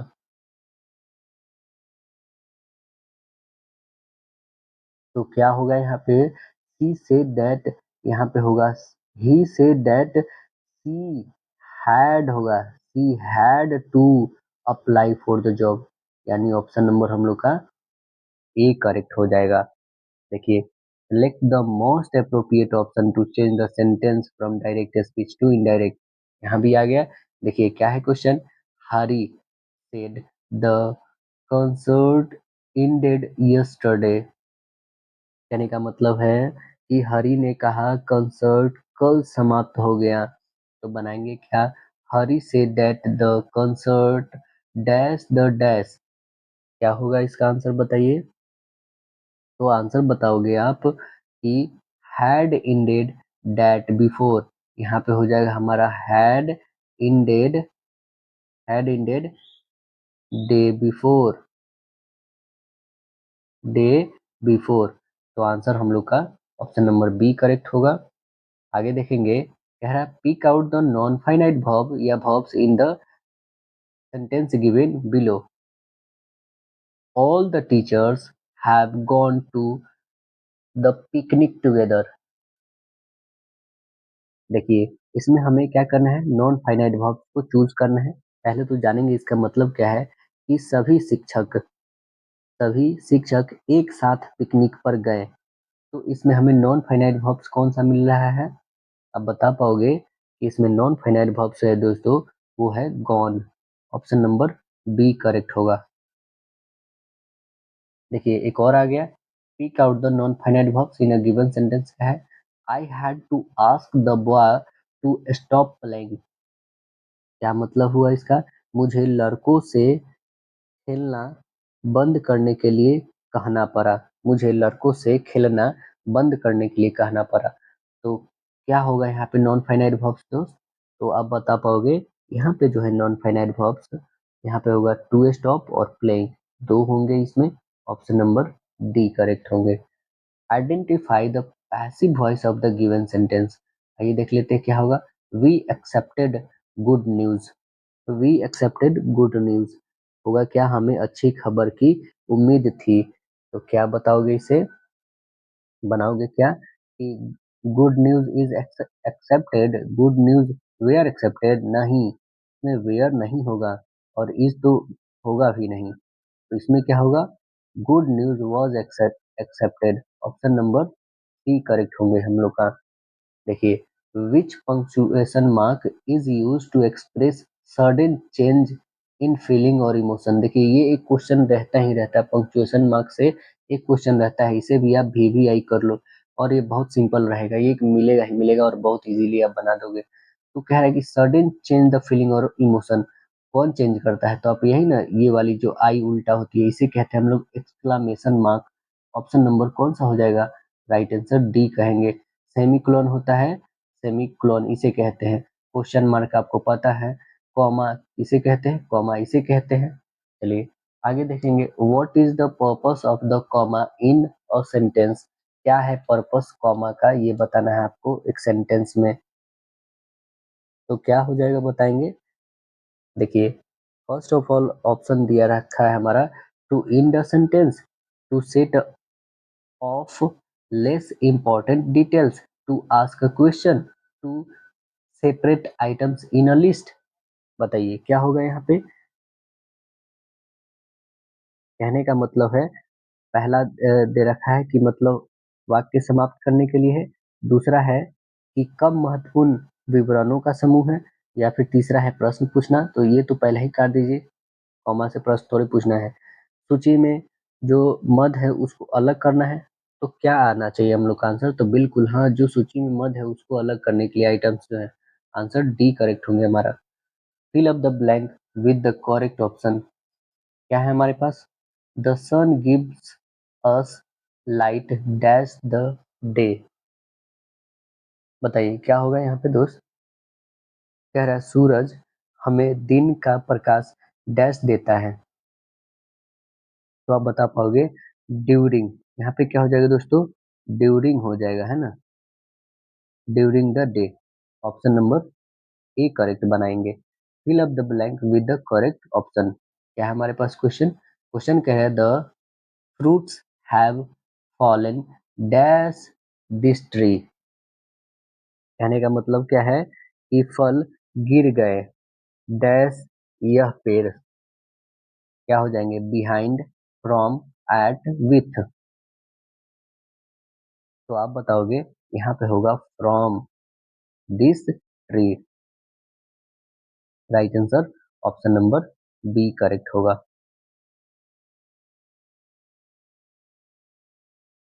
Fill up the blank with the correct connector. सही कनेक्टर कौन है आइए देख लेते हैं। The students ran to the field. The student ran to the field dash they heard that there was a Nescafe truck giving away free ice cold coffee। कहने का मतलब है कि यहाँ पे दे रखा है, छात्र मैदान की ओर दौड़ पड़े डैश, उन्हें यह सुना वहां नेस्कैफे का एक ट्रक था जो मुफ्त में ठंडी कॉफी बांट रहा था। तो क्या होगा? डिस्पाइट मतलब बावजूद, वेन मतलब कब, देन मतलब फिर, अनलेस मतलब जब तक। तो आंसर बताओगे यहाँ पे, ऑप्शन हो जाएंगे आपके right answer B, when. Option B correct होगा, कब, या फिर यहाँ पे जब भी बोल सकते हो, अकॉर्डिंग टू सेंटेंस। चलिए नेक्स्ट है, select the correct cohesive device to complete the sentence. देखिए सेंटेंस क्या है हमारे पास? Dash you watch the television, you need to finish your work first. क्या कह रहा है इसमें क्वेश्चन आपका? क्वेश्चन कह रहा है ना कि डैश आप टेलीविजन देखते हो, आपको पहले अपना काम खत्म करना होगा। क्या होगा यहाँ पे? आफ्टर होगा, हॉट होगा, बिफोर होगा, या फिर फर्स्ट होगा? तो राइट आंसर आप बता पाओगे इसमें हो जाएगा आपका बिफोर। बी फोर होगा, राइट आंसर सी होगा। देखिए, select the alternative which best express the meaning of items या फ्रेजेस। क्या है हमारा? A man of letters. A man of letters कहने का क्या मतलब है? एक विद्वान व्यक्ति, है ना। तो क्या होना चाहिए? एन एजुकेटेड मैन मतलब एक शिक्षित व्यक्ति। एन इंटेलिजेंट पर्सन मतलब कि एक बुद्धिमान व्यक्ति। तीसरा है अ लिटरेरी पर्सन मतलब एक साहित्यिक व्यक्ति। चौथा है अ पोस्टमैन मतलब एक डाकिया। आंसर क्या बनेंगे हमारे? तो a literary person, option number C correct होगा, मतलब एक साहित्यिक व्यक्ति। ऑप्शन नंबर हमारा क्या हो जाएगा? साहित्यिक व्यक्ति एक विद्वान व्यक्ति होता है। तो आंसर हम लोग का क्या निकल के आएगा? Right answer C. चलिए नेक्स्ट देखेंगे, select the alternative which best express the meaning of items या phrases। क्या है? और 9 days wonder। और 9 days wonder का मतलब क्या है दोस्तों? यहाँ पे 9 दिन का आश्चर्य, है ना। क्या हो जाएगा यहाँ पे? 9 दिन का आश्चर्य जो लिखा गया है यहाँ पे, कहने का मतलब तो ये होता है, लेकिन आइडम्स जो होगा इसका मतलब बोलेंगे हम लोग कि 4 दिन की चांदनी, है ना? तो देखिए क्या हो जाएगा option, a short lived sensation या फिर wonderful achievement, a clear cut idea, a wise decision. तो क्या हो जाएगा यहाँ पे, शॉर्ट लिव सेंसेशंस, कहने का मतलब है एक अल्पकालीन सनसनी। ऑप्शन नंबर हमारा ए करेक्ट बनेगा। Select the alternative which best express the meanings of items या फ्रेजेस। क्या है? Akin to. अकीन टू का कहने का मतलब क्या होगा यहाँ पे, समान, है ना?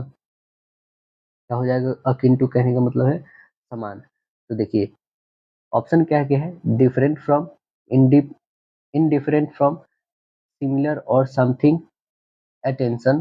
तो सीधे से ऑप्शन यहाँ पे क्या आ गया, similar. Option number B correct कर लीजिए। Choose the correct phrase from given option and make a conditional sentence. क्या है, if it dash I would stay at home. क्या बताओगे इसे? कह रहा है अगर ऐसा होता तो मैं घर पर ही रहता।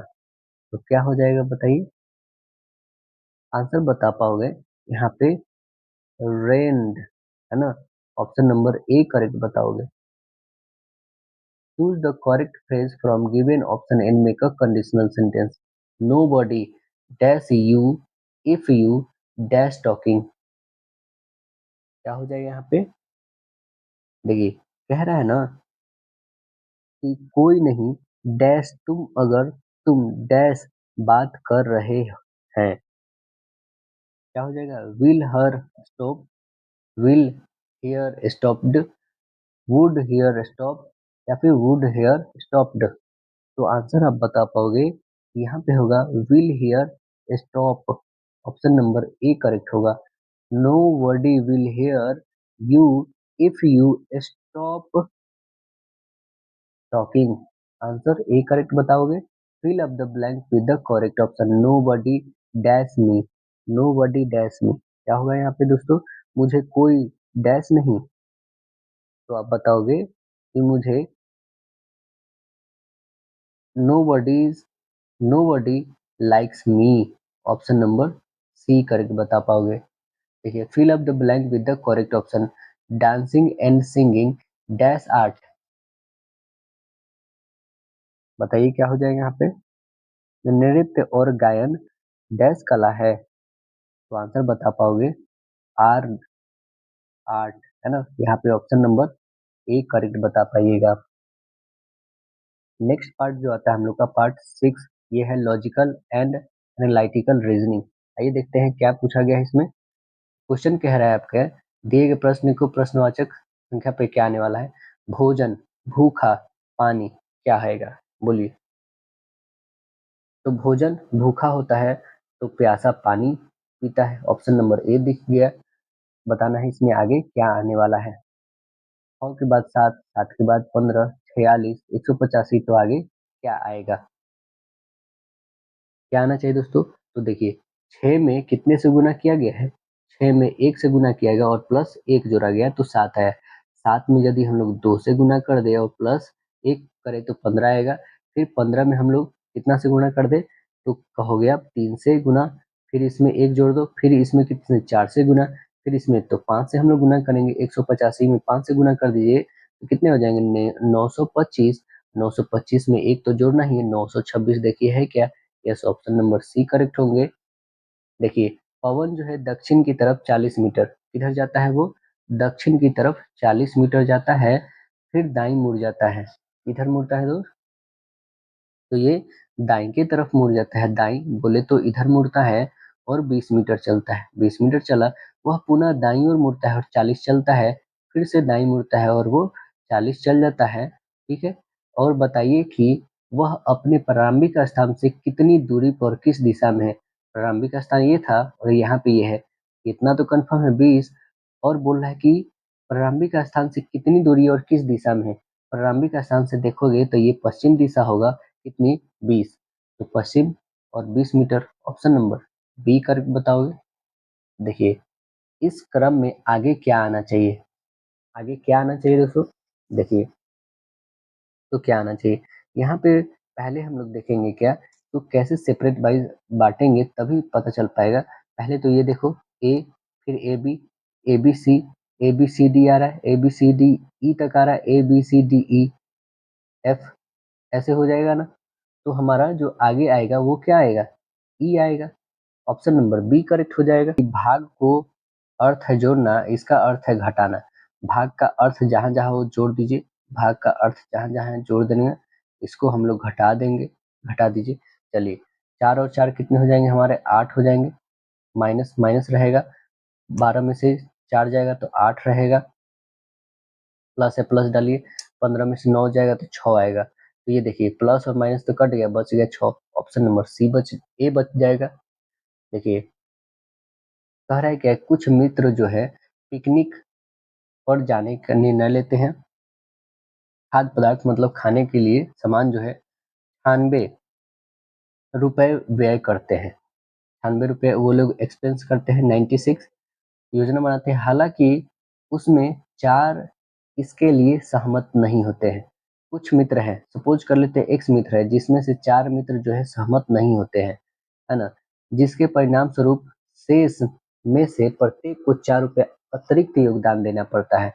जो शेष 4 है, उनको और एक्स्ट्रा 4 रुपया देना पड़ता है। वास्तव में पिकनिक पर भाग लेने वाले मित्रों की संख्या क्या है? ये हमें बताना है। देखिए, पहले तो हम लोग जानेंगे कि हम लोग अपने से मान लेते हैं कि पिकनिक पर जाने वाले निर्णय लेने वाले मित्रों की संख्या जो है एक्स है। कितनी है संख्या? तो वो एक्स है पिकनिक के लिए।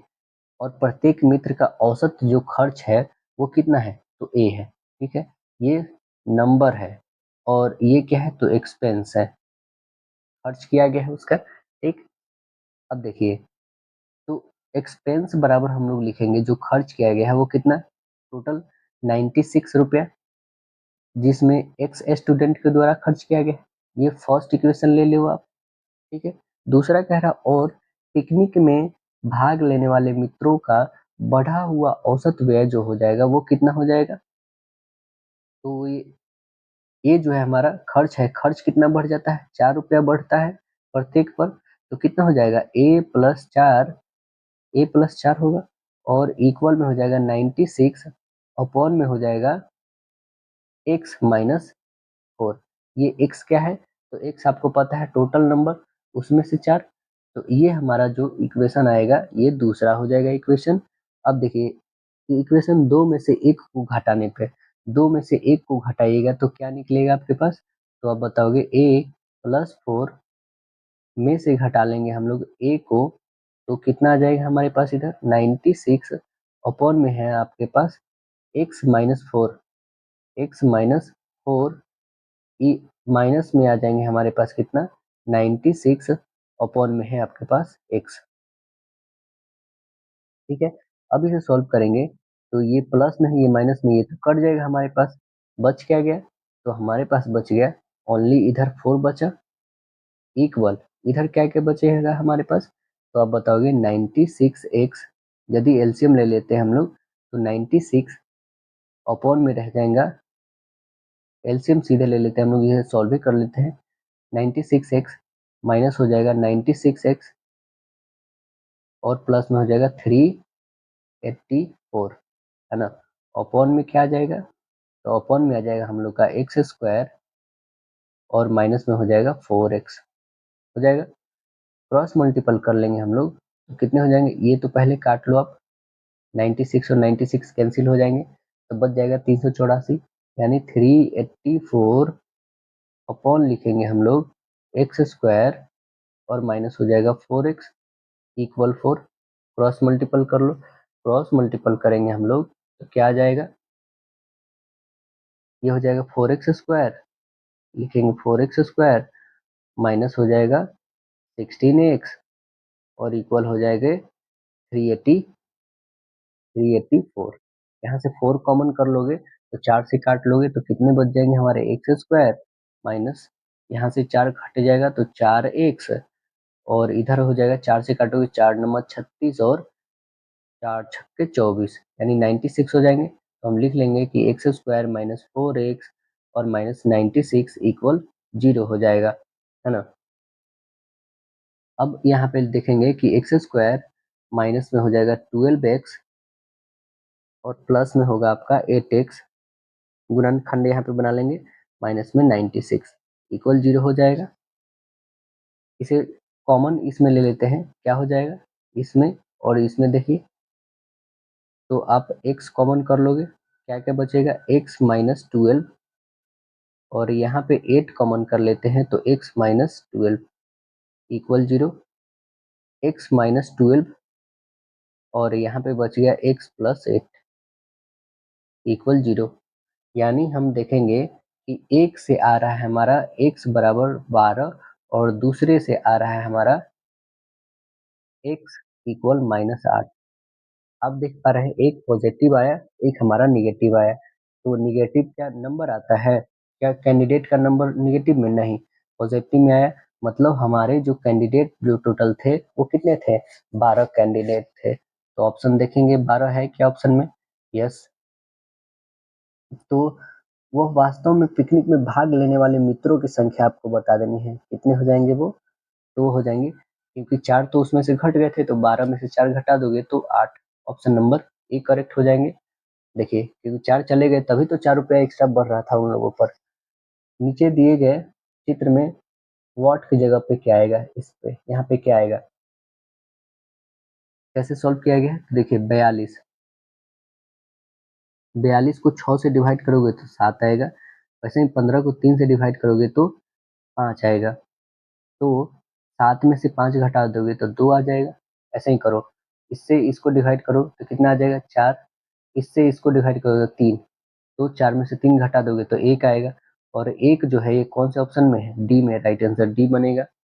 देखिए चुने की संख्या जोड़ी आगे आती है, कौन सा आगे आएगा, तो देखिए 61 यहाँ पे फिर से 61 आया, फिर से 61 आया। देखिए बीच में 2 संख्याएं हैं, तो यहाँ पे जब 2 संख्याएं हैं तो हमें देखना है क्या, 57 के बाद 50 आ रहा है, ठीक है ना। तो आप देख पा रहे हैं ये कितना घटा है, 7 घटा है, ठीक है। यहाँ 43 के बाद 36 कितना घटा है, तो -7। तो आगे भी जो संख्या आएंगी इन दोनों के बीच में 7 का डिफरेंट होना चाहिए हमारा, है ना। तो आइए क्या होना चाहिए यहाँ पे, तो 7 का डिफरेंस जो होना चाहिए। और यहाँ से भी देखिए ये 50 में से 7 ही घटा है तब 43 आया है। तो यहाँ से 36 में से 7 घटा लेंगे तो कितने आ जाएंगे हमारे पास, 29। अब बताओगे 29 में से 7 घटा लोगे तो कितना आ जाएगा, 22 आएगा ना। फिर हमारे पास क्या आ जाएगा, फिर 61 आ जाएगा, फिर घटा दोगे इसमें से 7, 22 में से 7 घटाना होगा तो 15 आएगा।